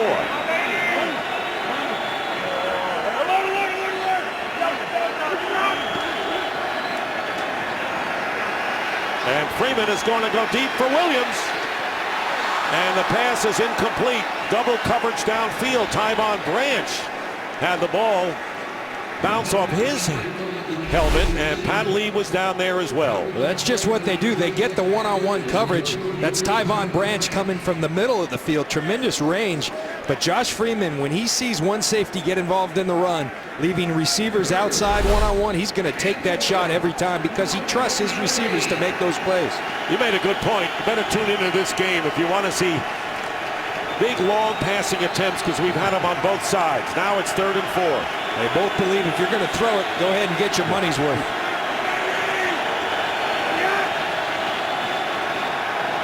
Freeman being rushed. And a great catch made by DJ Ware, and he gets the 1st down and is pushed out of bounds. So DJ Ware, who played for the Giants last year, an 11-yard gain, and he made a terrific catch on this play. The subtleties of quarterback play. You get inside pressure from Wheeler, extend the play. Move out, drift out to your right, give yourself a chance for your running back to get out. Josh Freeman does it, and does it well. Catch was good, not great. So I'm going to lower my my number on that one, but it's a 1st down at the 45 of Oakland. Martin back in as Ware goes out. Here's Martin, straight ahead. Doug Martin. And Doug Martin is going to score in his hometown.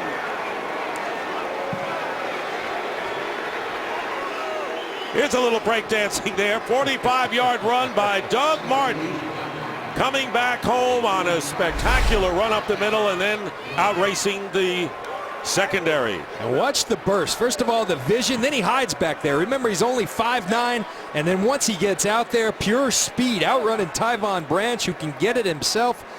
That's outstanding running. We saw him bust out versus Minnesota last week. His head coach challenged him, can you do it consistently, particularly at your hometown?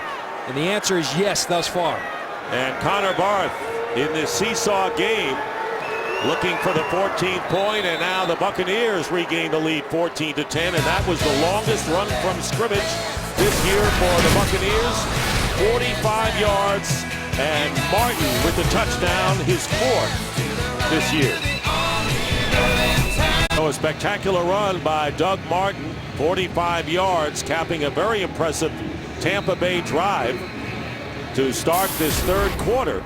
Now you know why they deferred, I guess, and 92 yards in the game for Martin and 113 total yards. He had 214 last week. And really credit this offensive line. Without Carl Nix, they're standing up. Mike Goodson will see it sail out of the end zone, and for more on Doug Martin coming home today, here's Jennifer Hale. Well, Dick, Doug Martin's nickname in college was the muscle hamster. He hates it, but it's stuck. His teammates at Boise State coined the phrase because he could outlift several linemen. Back then, tell you what, he was squatting 550, benching 410. He tells me he has let off the gas a little now, Dick. And he can outdance the linemen as well, Jennifer, and breakdancing, and he can do all of that. And he gives the Buccaneers the lead by 4, still early in this 3rd quarter. 1st and 10. And here is Goodson, who was forced in there with Darren McFadden out for the rest of the game, as again x-rays on his injured leg negative, and a 1-yard pickup. Daniel Teo Nesheim making the stop on Goodson. And this Buccaneer defense has really done a nice job of adjusting. Early on, McFadden had some success running the football. When McFadden was in there, they buckled up, they tightened up their run fits, and they're playing outstanding run defense right now. 2nd down and 10 at the 20.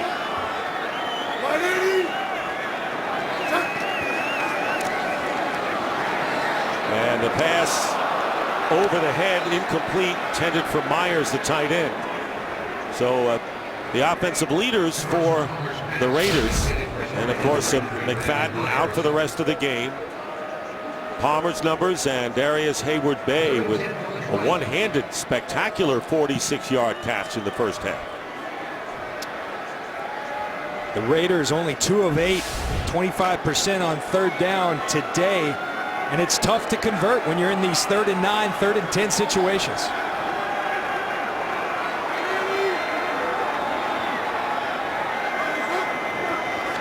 Third and 10, short drop, and the pass out to Goodson, or Richard Gordon, the tight end. And Gordon makes the catch, but he'll be short of the 1st down by a couple of yards. So credit Rondé Barber and E.J. Biggers from the Bucs secondary for preventing 1st down in a punting situation. And that's good defense. We're going to give the ball. Go ahead, take the throw in front of us, but we're going to tackle you before you get to that line to gain. Rondé Barber does it again with the help of E.J. Biggers. So Shane Leckler will be kicking from inside his 20. Roscoe Parrish. Leckler with another beauty. Backing up is Parrish inside the 15. Here's Parrish cutting upfield, directing traffic, and Roscoe Parrish with the best punt return of the year for the Buccaneers.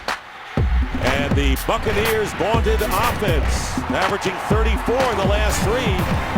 They have 14, but they're in front. Different story today. The Raiders allowing only 67 yards rushing in the last 3. Different today as Doug Martin carries out to the 45 and a gain of 5. So 128 rushing yards today by the Bucs against the Raiders, and we have a lot of time remaining still in the 3rd. And Dennis Allen will tell you the run defense, and they had been very good, as you just said, Dick, is all about accountability. It's about being where you're supposed to be when you're supposed to be there. It's also about tackling, and they aren't doing that right now. Doug Martin's a big reason why. And he's going right up the middle, right up the gut on this. Right at their strength. 2nd down and 5. They fake to Martin, and there's Freeman down the sideline, and Williams The intended receiver covered by Michael Huff, incomplete. So Freeman picking his spots to take shots in this game. Talk about the last drive. We talk about explosive plays coming through the air. Doug Martin, he make it happen on the ground. Right up the gut, as you said, Dick, having success. And here's the bust out run. Doug Martin getting going. This kid is really announcing himself to this league as a force to be reckoned with. His father played basketball at Compton. He says, I remember the nickname, the Poets. He was a basketball player. And that's how Doug Martin started as well. 3rd down and 5, but this is a passing situation perhaps, and a flag down. Before the snap, this is the first charged timeout, Tampa Bay. So timeout is called, and it had to be called by Schiano on the sideline. Look at this speed by Greg Schiano right about there. I think he's running a 4.3. Good combine. Critical 3rd down in this game. You got the feeling that the Tampa Bay Buccaneers are starting to assert their will. Can the Oakland Raiders stand up right now? 3rd and 5. And Freeman's pass is caught by Williams. Mike Williams in the open field. Still going at the 22. And finally goes out of bounds. So the critical play, as you mentioned, and the Buccaneers get 37 yards. You see Michael Huff, traditionally a safety, playing at corner out of necessity. Josh Freeman likes that matchup, and he goes after it. Mike Williams catches the football, then makes it explosive with the yards after the catch. This Buccaneer offense tough to deal with. And the second longest pass play of the day for the Bucs. They have a 1st down on the Raider 18. Williams now with 3 catches for 64 yards. And Doug Martin hit at the line and gets a few extra yards as he works his way to the 13, picking up 4. Dick, you made a great point just a second ago. The strength of this defense is the 2 guys in the interior. Everybody knows it. Tommy Kelly, Richard Seymour. The Bucs lose their best player on the offensive line, maybe on the offense, at Carl Nixon. Where do they go? They go right at the Oakland Raiders' strength, and they're moving people. They are hammering people up front. Kudos to these guys filling in for Carl Nix. Zuta, Larson, Meredith, and again here is Martin, and Martin working his way to the 10, where McLean, the middle linebacker, makes the tackle. And a gain of 3, so it'll be 3rd down and short for the Bucs, leading 14-10 about halfway through this 3rd quarter.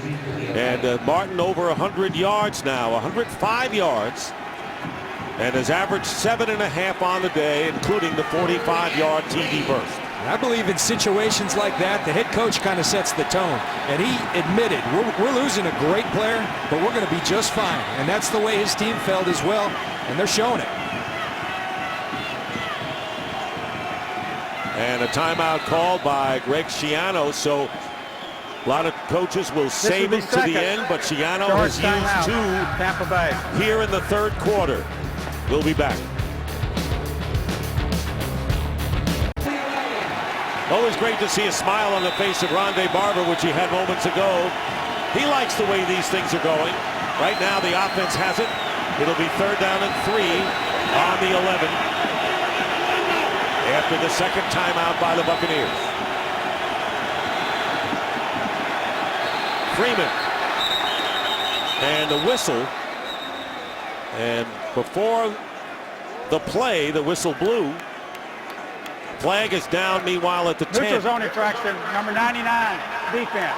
5-yard penalty, 1st down. So Lamar Houston with an offside infraction, giving the Buccaneers an automatic 1st down.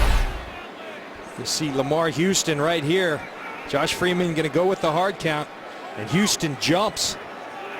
That gets DeMar Dotson to jump, but it may have been a good thing for the Raiders, because I think that was touchdown Buccaneers to Mike Williams as he brought down the ball.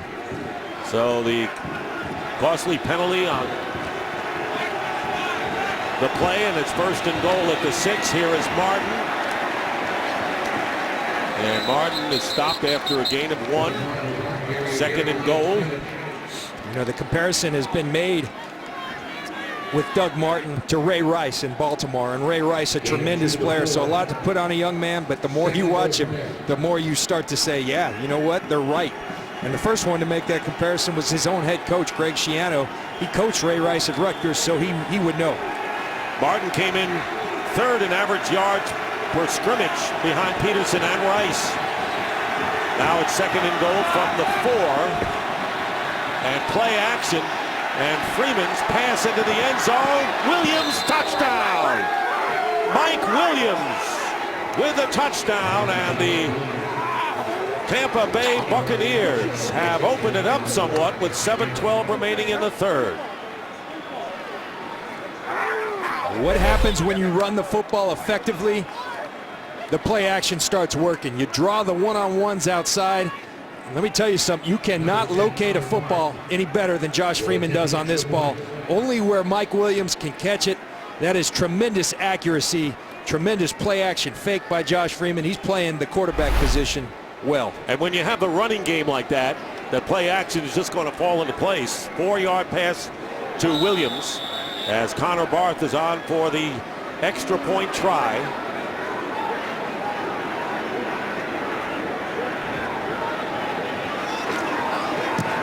And it's 21-10 Tampa Bay. So Jackson and Williams, the two outstanding receivers, each with a touchdown catch today. And on the year, they have 11 between them.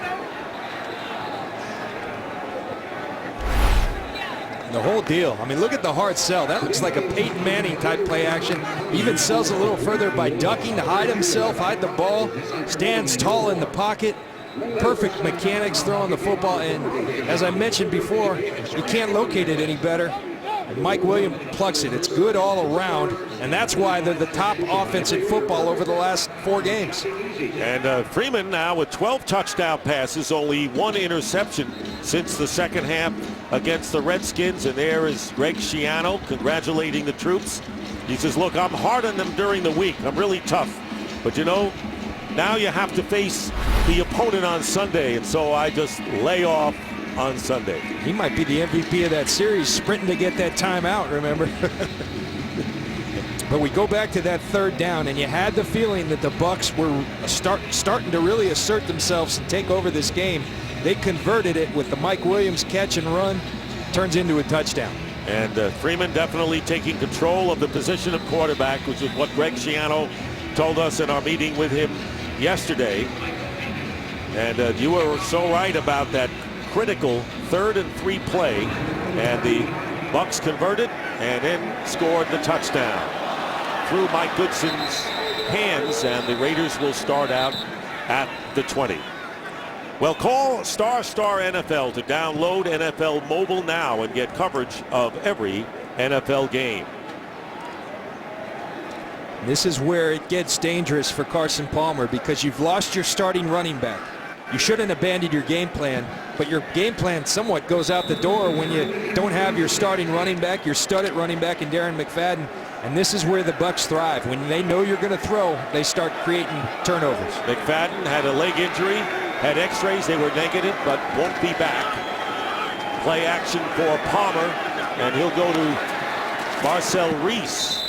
And Reese, the fullback, tackled by Levante David after picking up 6.5 yards that last scoring drive. 60 yards in 7 plays.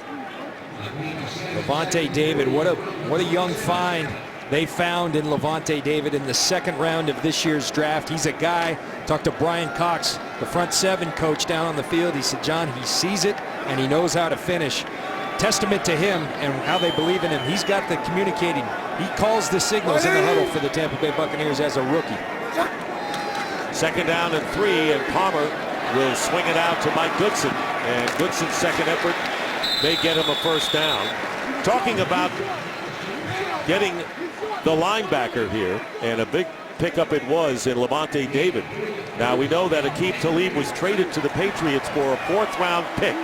Well, the Buccaneers traded up on a 4th round pick to get Doug Martin, and they also traded up to get that linebacker Levante David. So a number 4 is a valuable number for the Tampa Bay Buccaneers. And there's another first-round pick. And, of course, that was the trade-up, among others, the 4, and they eventually got Martin. First down. And off the hands of Denarius Moore, incomplete. You know, there's critical junctures of a game where your team needs you, and Carson Palmer delivers just a strike to Denarius Moore. You got to make that play, and I got to tell you, that's the kind of effect that a guy like Mark Barron, right there, that safety, the way he hits people, that's when you know you're playing that position well, when receivers not so sure about going across the middle. 2nd and 10 on the 30.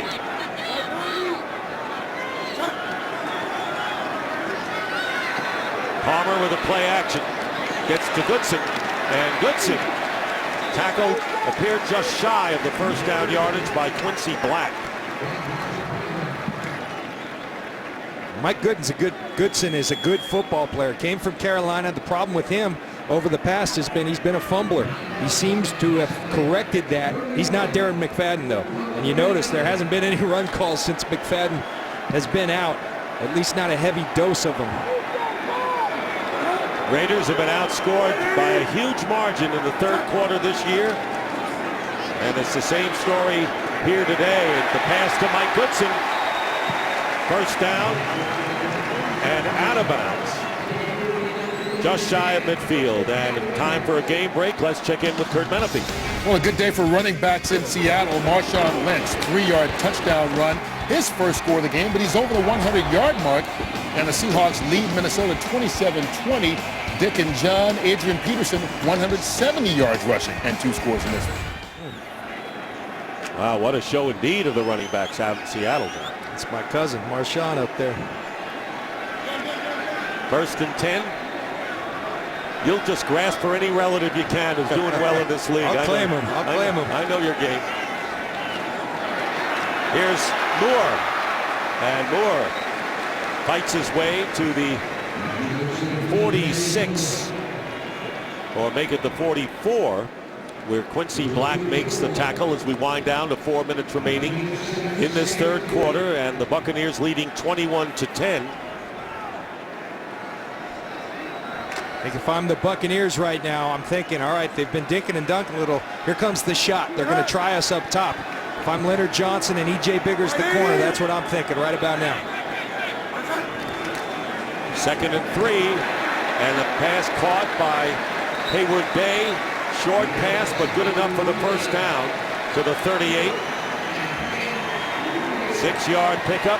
Raiders moving the ball, only down by 11, and still some time left here in the 3rd. Good decision by Carson Palmer. That's a designed run. That's supposed to be a run play.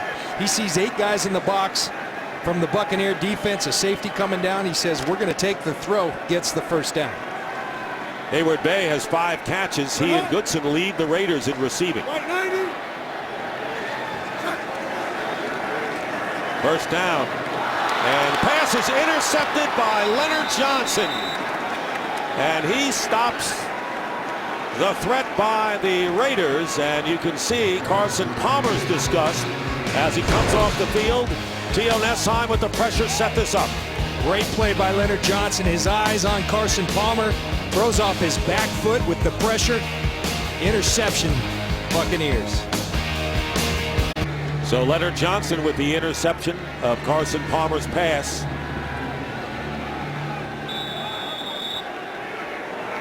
Second turnover of the game by the Raiders. First turnover was when they gambled on the punt situation, and Rondé Barber recovered a fumble. First down at the 32. Martin going up the middle again, picking up a couple.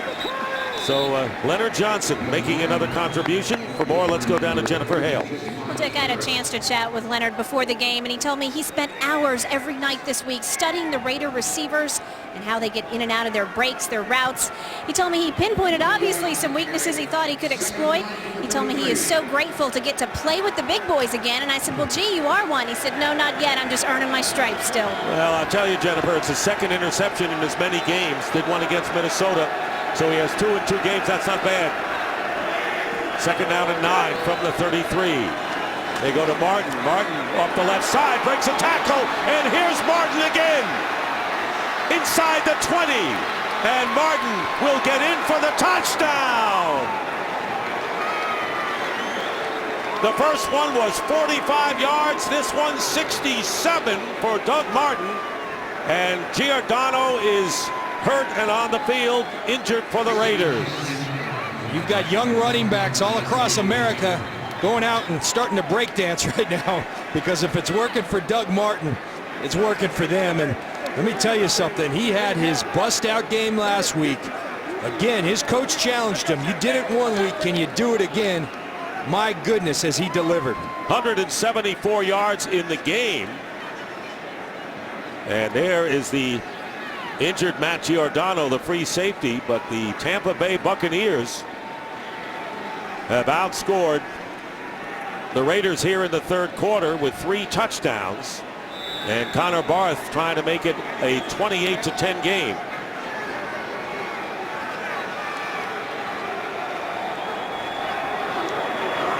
And 21 points for the Buccaneers here in the third quarter. Last week, it was a week ago Thursday actually, Martin with a big game with great numbers, 214 total yards, including 135 rushing and a pair of touchdowns. And he has not let up at all. 10 days later, again playing on the road, 17 carries, 174 yards, and 2 touchdowns, a career mark. You look at this last run, again, right up the middle. Missed tackles by the Oakland Raiders, and this guy, Doug Martin, he'll make you pay when you miss a tackle, because he can go the distance, as he's done twice today. You see him, he hides behind that line at 5'9", and then strength. He's a bowling ball. He's 215 pounds, chiseled muscle, and he can get it. When he came into our room yesterday to talk to us, he had a smile on his face, a happy, sincere smile, and it never left his face the whole time. I can tell you, as a player in this league, when you get a chance to go home, everybody always tries to tell you, oh, it's just another game. It's not another game. You want to show off in front of your friends and family. He's got 90 of them there here today, and he's showing off in good fashion. Born in Oakland and went to Stockton, California, and what could be a better scenario for this rookie from Boise State than to come back home and have the kind of fabulous game he's experiencing.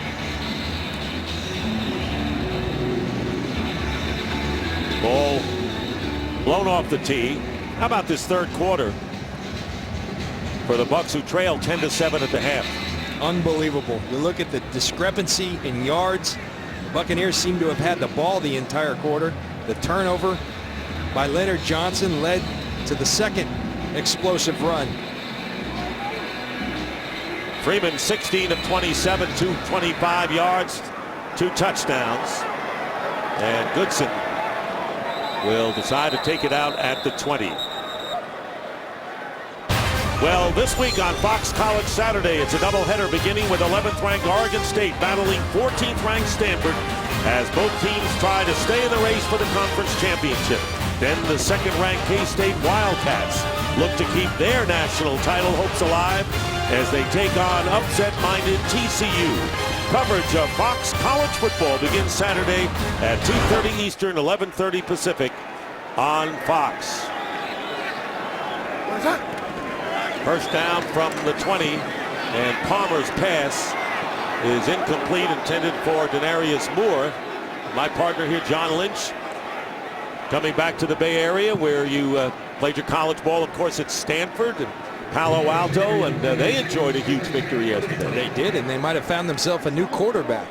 Filling Andrew Luck's shoes, not an envious position. And Kevin Hogan went in there yesterday and played well. He might be the new guy here for Stanford. You were a quarterback once there before you switched. How did that work out? Pass up the middle and a first down. Denarius Moore picks it up as they get past the 30. Tell you, Carson Palmer, this is a tough position for quarterbacks. You fall behind like this, you've got a defense that thrives on the turnovers. We saw it the last drive. Tough situation for Carson Palmer. Matt Giordano, the free safety who was shaken up on Martin's touchdown run, has a hamstring injury, won't be back.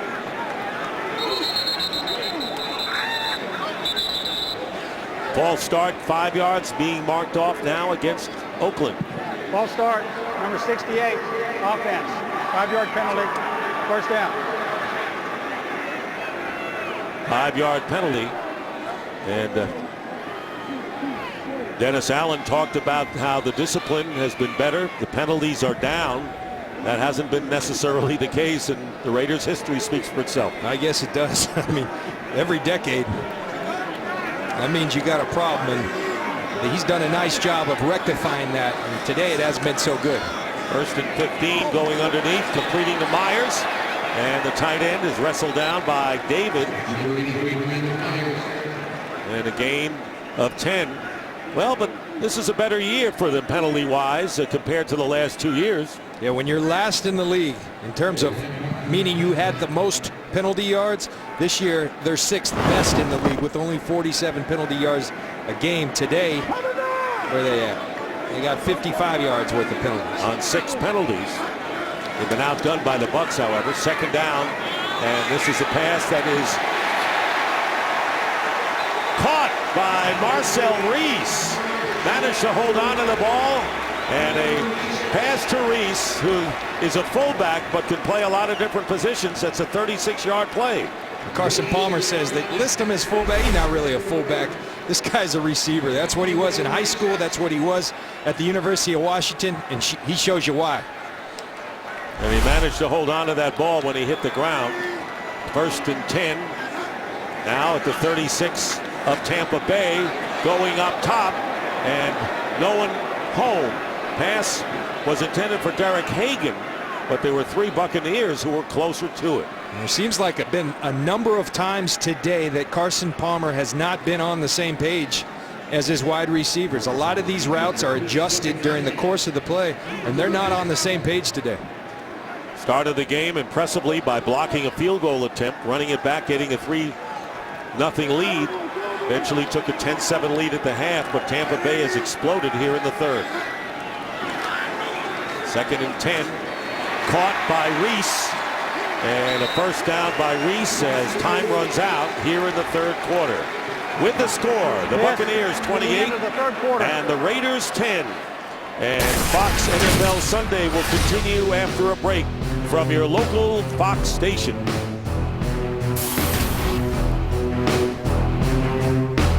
In the aftermath of natural disasters like Superstorm Sandy, the American Red Cross provides life-saving services such as meals, shelter, and mobilizing resources and workers nationwide. Visit redcross.org or text Red Cross to 90999 to give a $10 donation.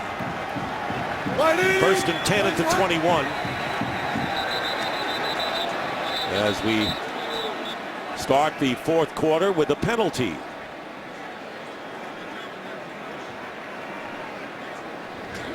Walt Anderson. Defense, 12 men. 5-yard penalty. He's been working hard today as Walt Anderson.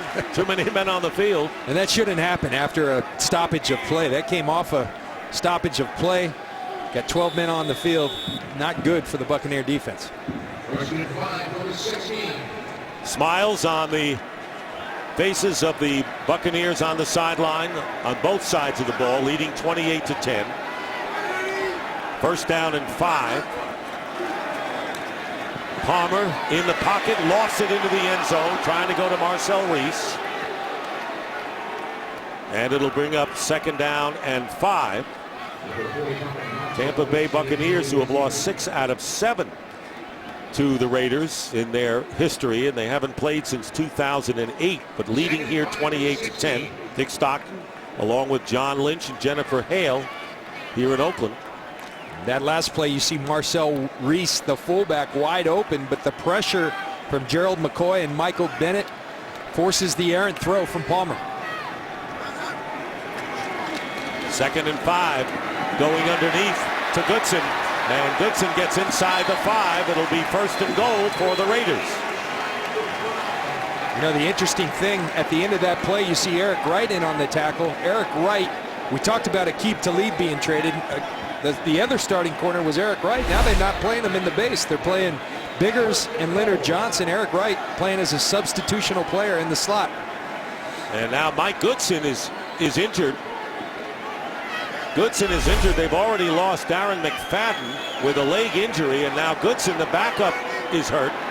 So Marcel Reese is in the backfield, and Carson Palmer completes to Myers, and Myers gets in for the touchdown.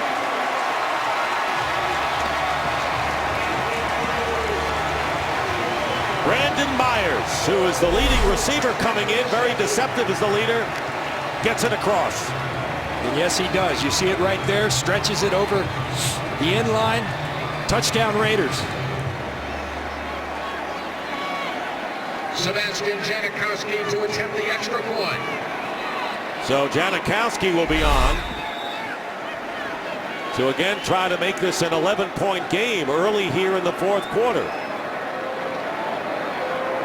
So the Raiders get a very important touchdown and now trail 28-17 on an 80-yard scoring drive, and capped with the TD pass to Myers. There is Carson Palmer rallying his offensive team, and Brandon Myers with his first touchdown catch of the year. And it's a 28-17 game with a lot of time remaining. And Aurelius Ben will return this 6 yards in the end zone. Good return by Aurelius Ben of 34 yards. So there's Goodson, who is shaken up, and as we told you, been on the training table trying to move and cut. Already Darren McFadden has been lost for the rest of the game, and now Goodson. You see Goodson at the end of the play twist that right ankle. I believe it gets caught under Levante David, and that leaves Taiwan Jones as the only halfback left healthy if Goodson can't go. First down at the 30. Martin, by the way, gained 143 yards on 9 carries in the third quarter. Picks up where he left off. Breaks a tackle. Trying to outrace the defender, and he will.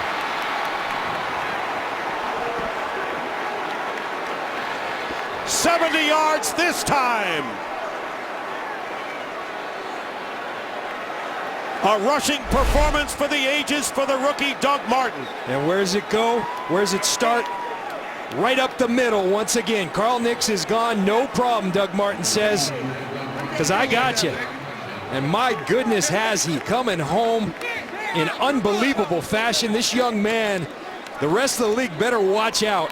They were all laughing at those Ray Rice comparisons a couple weeks ago. Not anymore. So a 70-yard touchdown run. He had a 67-yarder in the third quarter, as well as a 45-yard touchdown scamper. And it's 34-17, Carter Barth with the extra point. And so the Tampa Bay Buccaneers, sparked by their phenomenal rookie running back, who has gained 244 yards on 18 carries, again reached that 34 mark that they had in the last 3 games, and have widened their lead again. Doug Martin with a new team record of 244 yards, smashing James Wilder's mark of 219, established back in '83 against the Minnesota Vikings. But Martin, who had 3 touchdowns coming into this game, has doubled that, now has 6, averaging 13.6 yards per carry. And he did it all in his hometown, the place he was born, here in Oakland, California. Great story. Coy Francis will down it there for a touchback, and the Raiders will start from the 20-yard line. I'll tell you what, you talk about the last 2 weeks that Doug Martin has put together. At Minnesota, 135 rush yards, 79 receiving, 244 on the ground today. Unbelievable what this young man's doing. And you know, he had to be first to get those tickets for his mom, you know. You Make mom Couldn't happy. waste any You time. always make mom happy. First down at the 20. 35-17. Carson Palmer completes the pass to Rod Streeter, and he picks up 8 yards. Well, the bad news continues for the Raiders running backs. Mike Goodson will not return, has an ankle injury. Darren McFadden with a leg injury. The starter has been out, so Marcel Reese, very versatile performer, getting a chance here. Second down and 2. And a good catch made there by Streeter. Second in a row by Streeter, but a flag is down at the 45. Looks like they're going to get a hold on the Buccaneer defense. Holding, number 29, defense. That penalty is declined. First down. So the cornerback Leonard Johnson, who has an interception today, called for holding. 15-yard pass, penalty declined. First down at the 43. Palmer today 8-28 of 43. They run the ball only 9 times today, have the Raiders. And another flag is down. Let's see if that is a defensive penalty.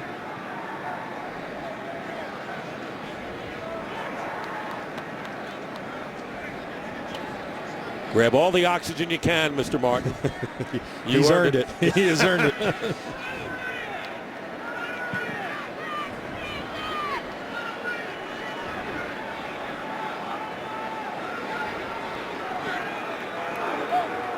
Offside, number 91, defense. Unabated to the quarterback. 5-yard penalty, first down. Daquan Bowers. So it'll be first down and 5. Only 2 minutes into this fourth quarter, and the Buccaneers, Greg Schiano's team, have exploded, as he pointed out. People didn't know them as an offensive powerhouse. They have been the last 4 games. First and 5 at the 48.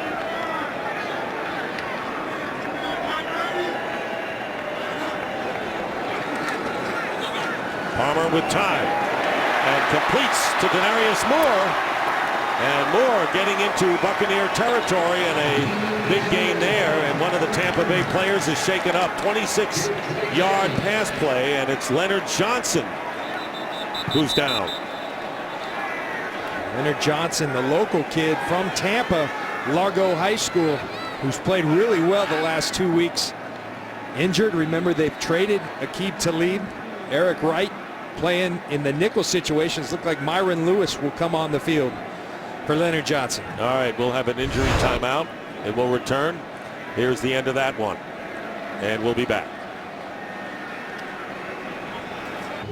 Back here in Oakland, Leonard Johnson was shaken out and is out of the game and replaced by Myron Lewis, number 23. First down at the 26 of the Bucs.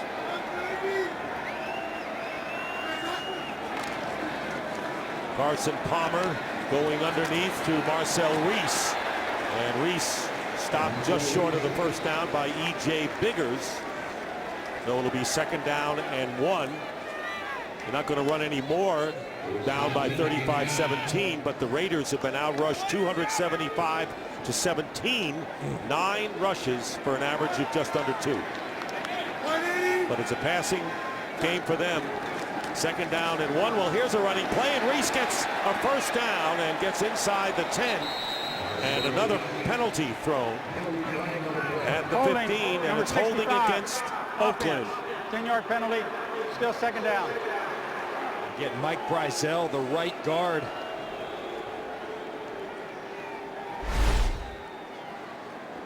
See him on Gerald McCoy right there, and that's what great players do. Gerald McCoy becoming that for the Tampa Bay Buccaneers, a force. Not only do they make plays, they make you make penalties on them because they're so active. Well, one of these teams trying to get to 4-4, what would be the midpoint mark for both of these clubs. That was what was at stake today. And for the Raiders, trying to make it 3 in a row, but they're on the short end big time here. Second down and 11, and there's the screen to Reese. And Reese is tackled at the 21 by Rondé Barber. Number 45, Marcel Reese. Rondé Barber on the tackle. Great hustle play by Gerald McCoy, tracking down Marcel Reese. You played with Rondé Barber, and he's gone some downtime since, of course, he won the Super Bowl, but he continues to come back, and this has got to be rewarding for him to have this kind of year. He's having fun. He's been re-energized by this young team. Greg Schiano, he's a big fan. Greg Schiano's hard on him. He doesn't get the senior discounts, as he calls them, anymore. He's out there every practice, but he's loving it. He's playing incredibly well. 3rd down and 5. Tywan Jones in at running back. And there's a pass caught. 1st down, Rod Streeter. Well, he's a good-looking receiver. Is Streeter, the rookie from Temple, not drafted, gets 7 yards and moves the chains. Raiders moving the ball well, but I think the Buccaneers content just to keep the ball in front of them at this point. Don't give up the big play. Make them earn. Make them go the hard way on everything they get. 1st down at the 15.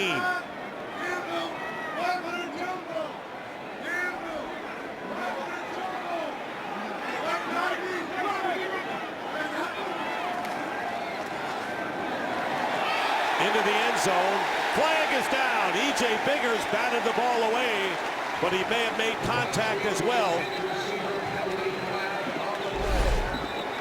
on Rod Streeter. Really, to me, the defense failed E.J. Biggers. You got to play better technique. Pass interference, number 31, defense. Foul occurred in the end zone. 1st down, 1 yard line. You can't show your hand that early to a guy like Carson Palmer. They show that it's one-on-one from the very early stages of that look, and you leave your quarterback out on that proverbial island. Lonely feeling, E.J. Biggers. Sometimes all you can do is grab. 1st and goal at the 1. And again, the Raiders trying to get it to a 2-possession game, an 11-point game. And there's the pass, caught, touchdown, Brandon Myers, his 2nd of the game.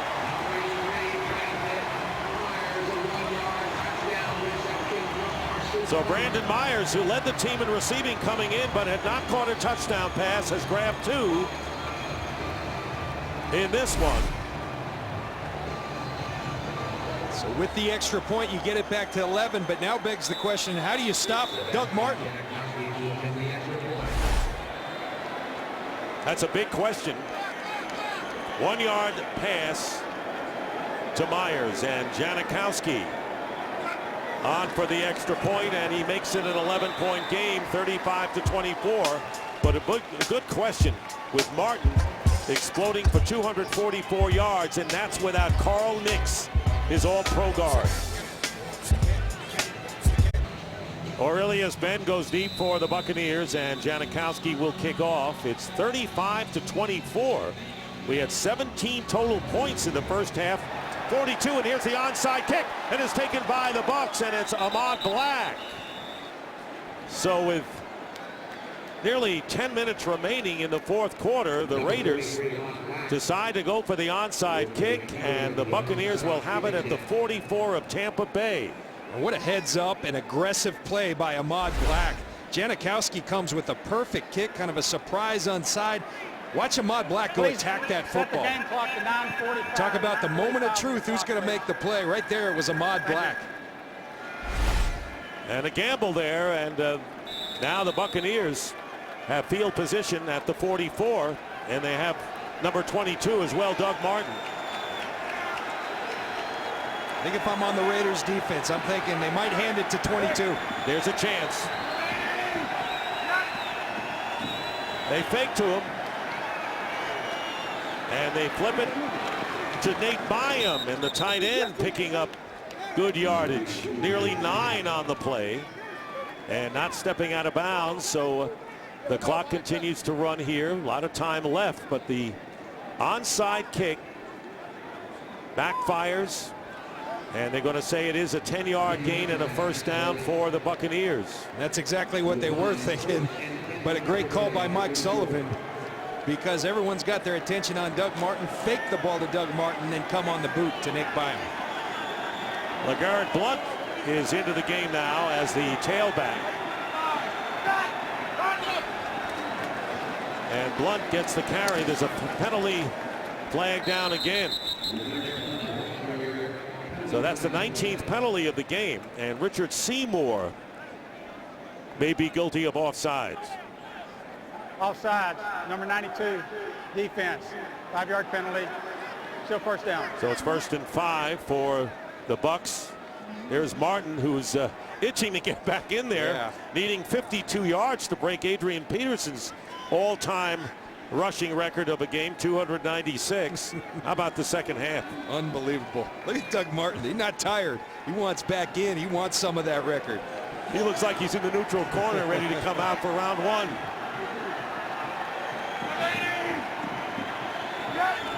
First down and 5. And here's Blunt backed up, but he's got power. And holding on from behind was Tyvon Branch, the strong safety. So Doug Martin has put on an incredible performance today. 3 touchdowns, all explosive runs. He's got tremendous vision, tremendous balance, explosion, everything you're looking for in a big-time running back. And he's put it on full display here today. 244 yards, 3 touchdowns. And TD runs of 70, 67, and 45. Blunt fumbles. And the Raiders may have it. And it's Seymour. Richard Seymour recovers for Oakland. And there's life in the silver and black still. And if you're a Buccaneer fan, you're saying, why isn't Doug Martin in right now? I tell you that they were concerned about the amount of touches that Doug Martin, he had 32 touches against the Minnesota Vikings, 22 here today. They're concerned about that, but nonetheless, I'd have the young man in there. They can't stop him. And unfortunately for the Buccaneers and LeGarrette Blount, they just turn over back to the Raiders, 11-point ball game. And a new life, 2-score game as Seymour recovers the fumble. And the Raiders will have a first down on their 35, still with a lot of time remaining. And the Raiders with 3 timeouts remaining. They have lost their top 2 running backs, including their star McFadden. And the pass caught. Incomplete. Myers did not hold on, so it's an incomplete pass. And it's 2nd and 10. If I'm the Buccaneers, again, you go back to you make them earn everything they get. Keep the ball in front of you. It's all right if they get yards. It's all right if they move the chains. Do not give up the big play.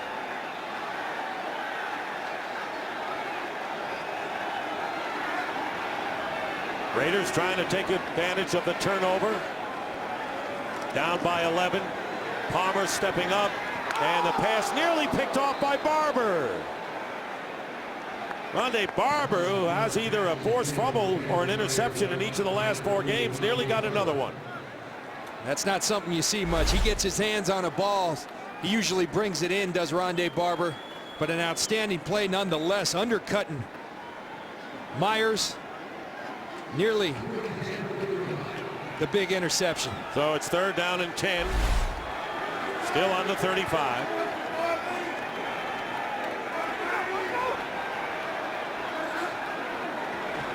Pressure on Palmer, and the pass is caught by Marcel Reese. Reese loses his left shoe and nearly broken all the way. Ahmad Black caught up with him after a gain of 20 yards, and Lavonte David came in untouched.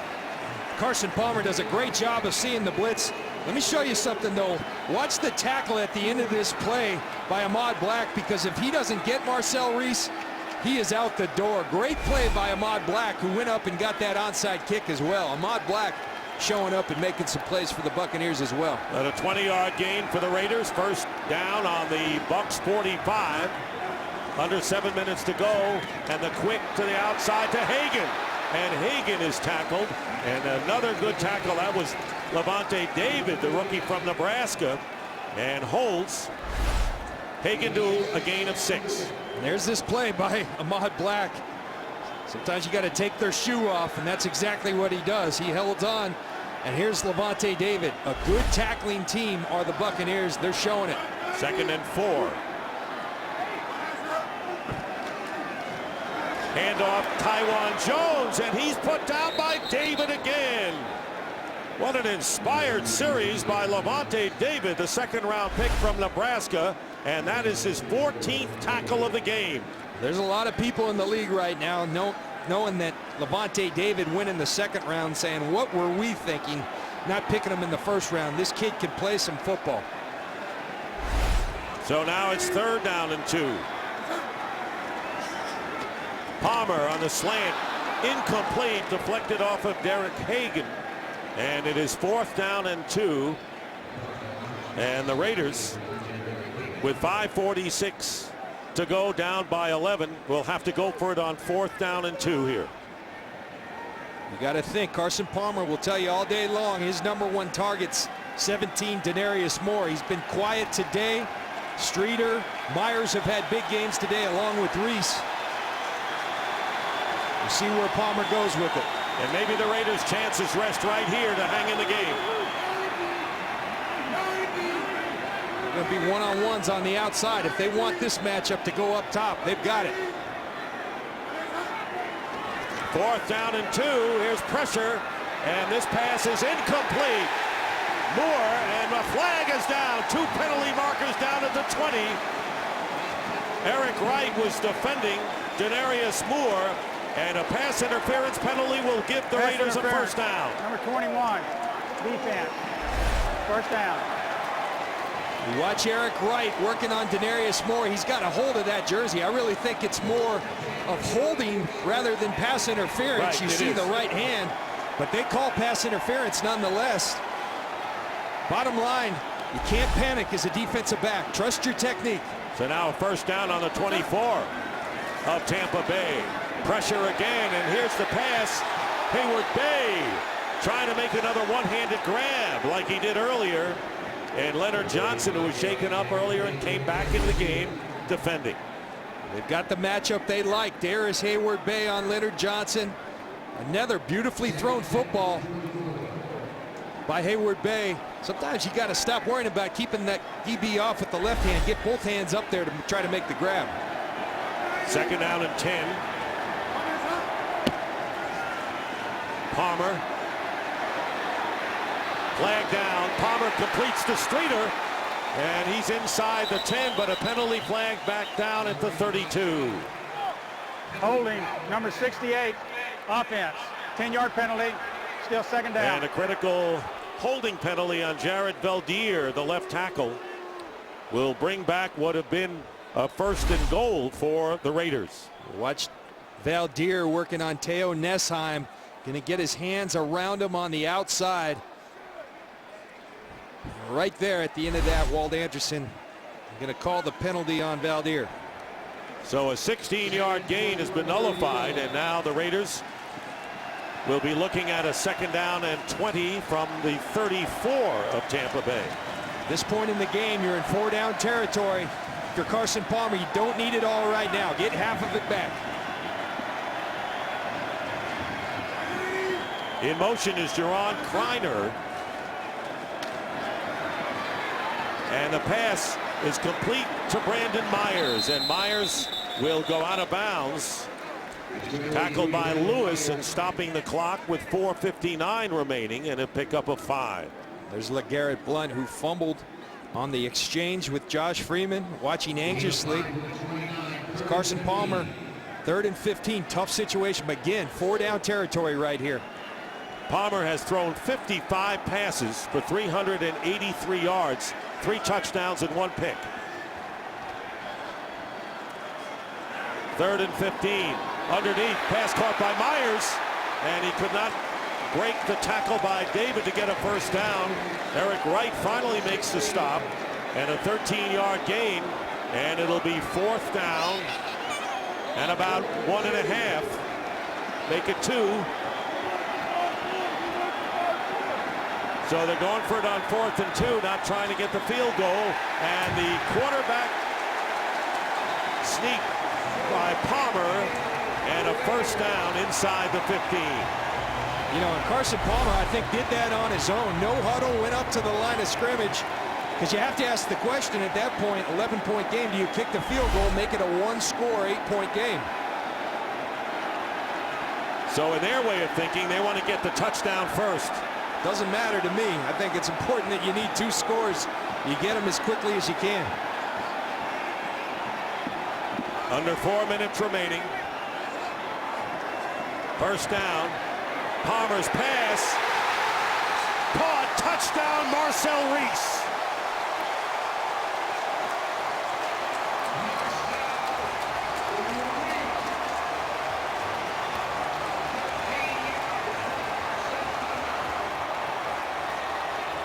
So on 4th down, on 2 occasions, the Raiders went for it. They got a pass interference the one time. They got a quarterback sneak the second time, and a 13-yard pass from Palmer to Marcel Reese. And it's 35-30, and the 2-point conversion coming up now. And there's Greg Schiano, who ran onto the field, now getting back. You go for 2 to make it a field goal game. See who Palmer, they're bunch left right here. Someone coming out of that bunch. And there's Palmer, and he's going to throw it up for grabs. It's caught. Jerron Kreiner.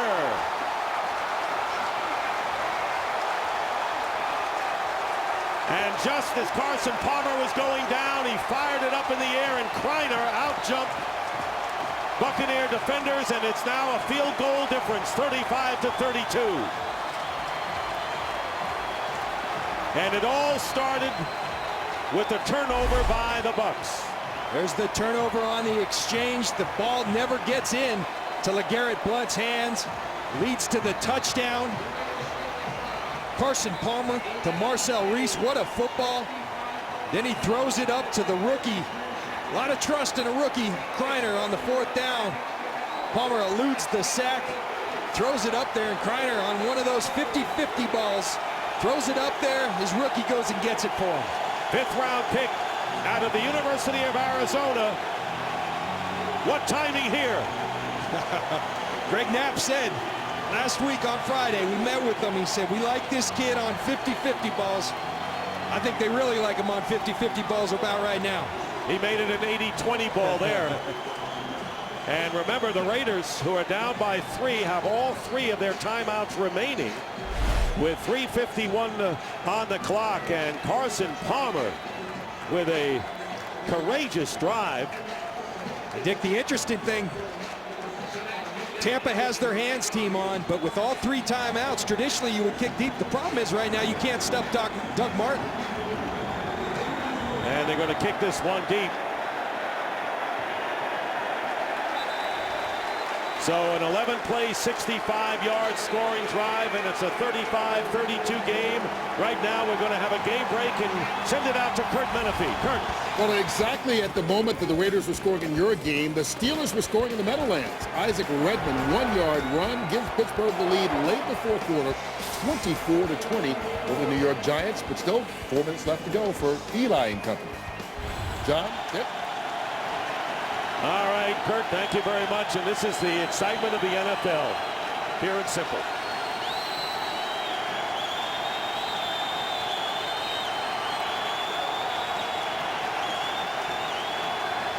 First down at the 20. Doug Martin, by the way, back in the game. Here's Martin, slips, and will lose a couple. That's the only way they've tackled him today, him slipping. But it comes at an opportune time for Tyvon Branch and the Oakland Raiders. Officially, it's a 1-yard loss, so we'll bring up 2nd down and 11. Tommy Kelly, who was hurt earlier, came back in the game, urging on this crowd, and they don't mind responding.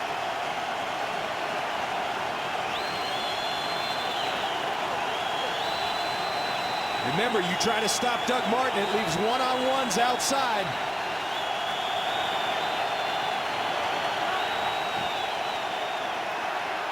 Freeman going to the man you circled, Vincent Jackson, and overthrows him, bringing up 3rd and 11. But Michael Huff stands up to the challenge. Coach says, we're going to put confidence in you. We've got to stop Doug Martin. Michael Huff stands up to the challenge.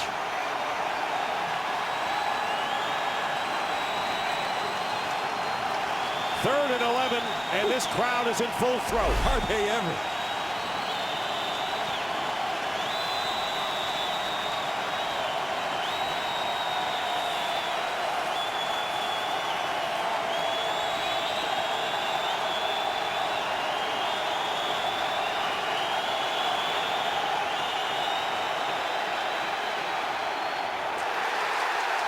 pass caught. Flag down at midfield. Tyquan Underwood makes the catch, and the play clock expire. Before the snap, delay of game, offense. It did. That's a 5-yard penalty.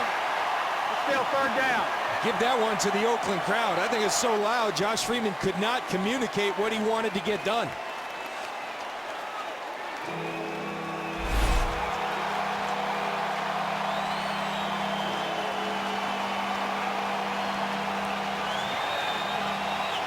You're right.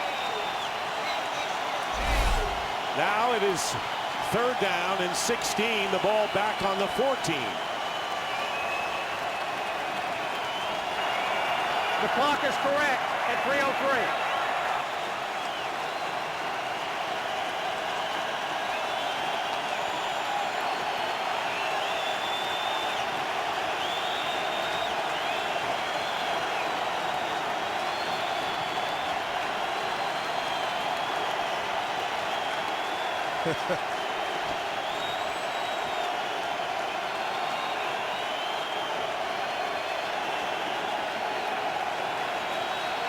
The play clock was running.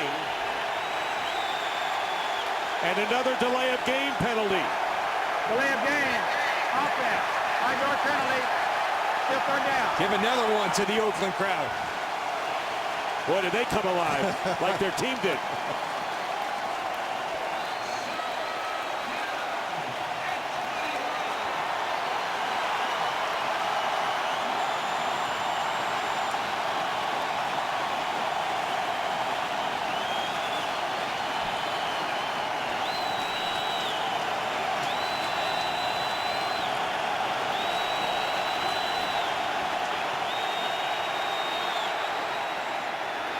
Caught by Underwood.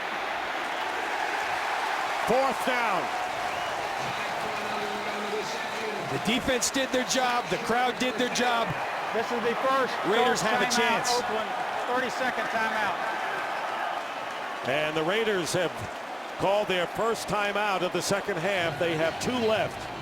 And what a game we have seen without Carl Nix, the guard. The Tampa Bay Buccaneers have been able to run for an incredible 276 yards, and without Darren McFadden and his backup, the Raiders have been able to move down the field and come back in this game. Give a lot of credit to Carson Palmer. Without his star running back Darren McFadden, they put the onus on him. He's chucked it 37 times, 409 yards, 4 touchdowns, 1 interception. They've got to have confidence in him on this drive. Adams will go back. In this fourth quarter, the Raiders were down by as many as 18 points. 35-17. Kanan will kick from inside his 15. And here's Adams. And down he goes at the 38 by Myron Lewis. 2:42 remain in the fourth quarter. And look at that second half. Tampa Bay 21-0 edge in the third, and the Raiders have outscored the Bucs 22-7 in the fourth. And Oakland has 2 timeouts remaining. Is this any good, partner? You know, this has been a dramatic game. We've had special teams plays, block kicks, spectacular long pass plays for touchdowns, and then Doug Martin with 3 sensational big runs for scores. Starting from the 38. And going deep for Streeter, and just beyond his reach, bringing up 2nd and 10. Carson Palmer saw the Buccaneers. Lack of communication, lack of knowing where they're supposed to be. No one in the middle of the field. He takes a shot at Rod Streeter. E.J. Bigger's out there all alone again. Just outstretched hands of Rod Streeter. In this fourth quarter, Carson Palmer has thrown 3 touchdown passes. Now it's 2nd and 10.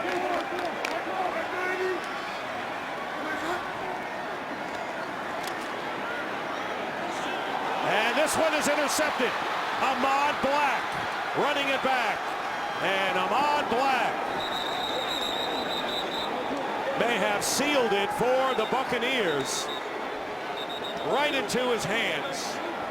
The third turnover committed by the Raiders and the second interception for the Bucs. And it was the pressure up front. Gerald McCoy gets a hit on Carson Palmer, causes the errant throw, and Ahmad Black, who's made 3 big plays, getting the onside kick, the tackle on Marcel Reese.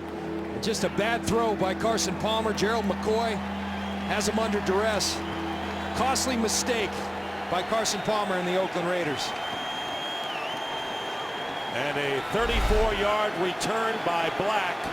And now the Buccaneers have a first down on the 22 of the Raiders. 2:27 remaining. And Doug Martin getting the call, and Doug Martin with a first down, getting to the 10. Branch bringing him down, but another first down. It'll be 1st and goal, Tampa Bay. And where did they go? Right into the teeth of the defense again, right down the gut. Right by Tommy Kelly, right by Miles Burris. Doug Martin does not go down by arm tackles. You've got to put a body on this young man. And we're down to the 2-minute warning. Yes. So Doug Martin, warning. one of many stars in this game, but perhaps the biggest for Tampa Bay. We'll be back. Well, coming up after the game, the Pepsi post-game show. Wrap everything up on this NFL weekend. We have 2 minutes remaining here in Oakland with the Buccaneers leading 35-32. Raiders have 2 timeouts remaining. And the big interception by Ahmad Black. Raiders turning it over 3 times, and now Freeman has a 1st and goal at the 9. Here's Doug Martin. Martin is going to dive close to the goal line and shy of the touchdown. Branch prevented the touchdown. Martin has scored 3 already today.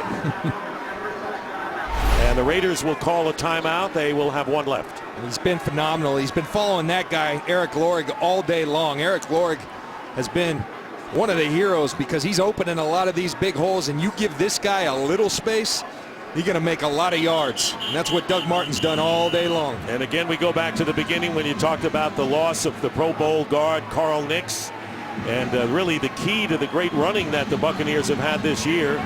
And so Jeremy Zuttah going to left guard and Ted Larson to center. Earlier in the year, they lost Davin Joseph, and this team has fought through it, John. Only 2 of the original starting offensive linemen, Zuttah and Donald Penn, on this offensive line, and boy, have they played well today. I'd give them all game balls. One of these teams, and the Buccaneers trying to hold on to go to 500. 2nd down and goal from the 1, and here is Martin. Touchdown! Doug Martin coming back to his hometown of Oakland, scoring 4 touchdowns for the Tampa Bay Buccaneers, who now lead it 41-32. And that is a team record. 4 touchdowns rushing. Set up by that man, Ahmad Black, and you see Ernest Biner, a former great running back in the league, the running back coach for the Buccaneers, giving a little dap to his protege, Doug Martin. Connor Barth on to add the 42nd point of the game for Tampa Bay. And the Buccaneers have scored 38, 28, 36, and now 42 points, John, in their last 4 games. Well, we told you in the open, nobody's been better offensively the last month than the Buccaneers, and they did nothing to lessen that today. Have exploded for 42 more points, 535 yards. This offense is on fire. 298 rushing yards, 265 from Martin alone. And it's hard to believe that it was a 10-7 game at halftime. So much for the low-scoring affair we had going on. They said, let's score some points, and Doug Martin led the charge. But you know, we talked about some of the big plays. You call them explosive, but you know an explosive play when you see one. that we had in the first half. And I asked you, what about the second half? And you said, we're going to see more of the same. And we did. Did we ever? That's what these teams do. Greg Schiano likes to refer to them as flyover plays. He might change that to fly through because Doug Martin's been at the center of them, flying through that Oakland defense. Ernest Spiner right there with Doug Martin. See the dejected Oakland Raiders because they mounted a nice charge to get themselves within 3. Then the key turnover by Carson Palmer, the interception by Ahmad Black. They were down 35-17 early in the fourth quarter, John, and they fought back to what you just said, a field goal game, making a 2-point conversion. And then they got the ball back. But the interception taking the wind out of their sails. And Coy Francis will down it for the touchback. So the successful October for the Buccaneers, and now into November continues, averaging 34 points last month, 42 in this game, and yards per play. You don't do better than 7-1. Well, you did today at 9.2. And they say you can take our left guard, Carl Nix. We'll get him back next year, but we're not going to stop rolling. And they just added on today, and some. Raiders have 1 timeout left. First down from the 20. Palmer completes it to Myers. Steps out of bounds after picking up 5. Carson Palmer going to have a sore arm tomorrow. That's his 60th attempt of the game. You know, I don't think he's going to go in his regular 4 days rest, do you? On the pitcher's list. And there is another interception. E.J. Biggers this time. And the 3rd interception of the game by the Buccaneers. And Greg Knapp told us before the game, he says this Tampa Bay team has 10 interceptions. Their 8th in takeaways coming in. And they've taken away 4 more. And now have 13 interceptions on the year. The Buccaneer defense, they've got things to work on. The one thing that they've shown is you can throw the football effectively on them. Ask the New York Giants, ask the New Orleans Saints, ask Carson Palmer and the Oakland Raiders.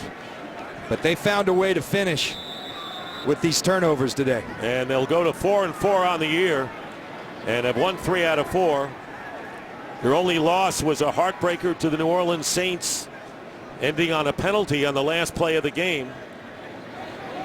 They beat the Vikings 10 days ago on the road, and go on the road out west here to Oakland and win this one as well.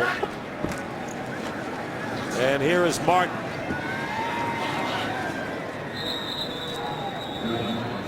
And the Raiders use their last timeout. So looking ahead to the Tampa Bay schedule, another AFC West team at home next week against San Diego. And looking down the line, a tough game at Denver. Another AFC West opponent. And they have 2 against, right now, undefeated Atlanta. And likely not going to catch Atlanta, but they're not worried about Atlanta. They want to get themselves in this playoff hunt. And I tell you, the way this offense is playing right now, I'm not so sure that they can't. The way this guy's playing, and I think you really got to credit this team and Greg Schiano. You've lost Davin Joseph, a Pro Bowl guard, your other Pro Bowl guard, and Carl Nix, an outstanding rookie in Adrian Claiborne on the defensive side of the ball, but they just keep rolling. They keep saying, all right, next man up, and they're doing it and doing it well. 1:31 remaining, 2nd down and 15. And here is Martin again. Not going anywhere, and content with that as the clock runs and the Raiders no longer can stop the clock. So the Buccaneers lost to the Giants by 7 in the second week of the year, lost to the Washington Redskins by 2 on September 30th, and then that 7-point loss to New Orleans. So all of their losses, and Dallas by 6, have been by 7 or fewer. So they've hung in there in every game. And Ferrande Barber playing an incredibly great year at age 37. This is a big win for Tampa Bay, having to go west. Wheeler tackles Martin. Raiders will drop to 3-5 on the season and will fall 2 games behind the Denver Broncos, who won their game today over Cincinnati 31-23. Tough game for Dennis Allen, and you pointed out he has done a good job in his first year. He's a good football coach, and I think he's going to get things right along with Reggie McKenzie. Remember, they came into salary cap problems here with the Raiders. They couldn't do much this offseason to address needs, and it's showing up on the field. And time is going to run out, and the Tampa Bay Buccaneers, timeout called with 2 seconds left. 30-second timeout. Bucs use their 3rd and final timeout with 2 ticks left on 4th down.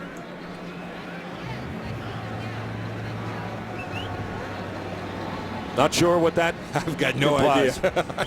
I've got no idea why you'd call timeout right there.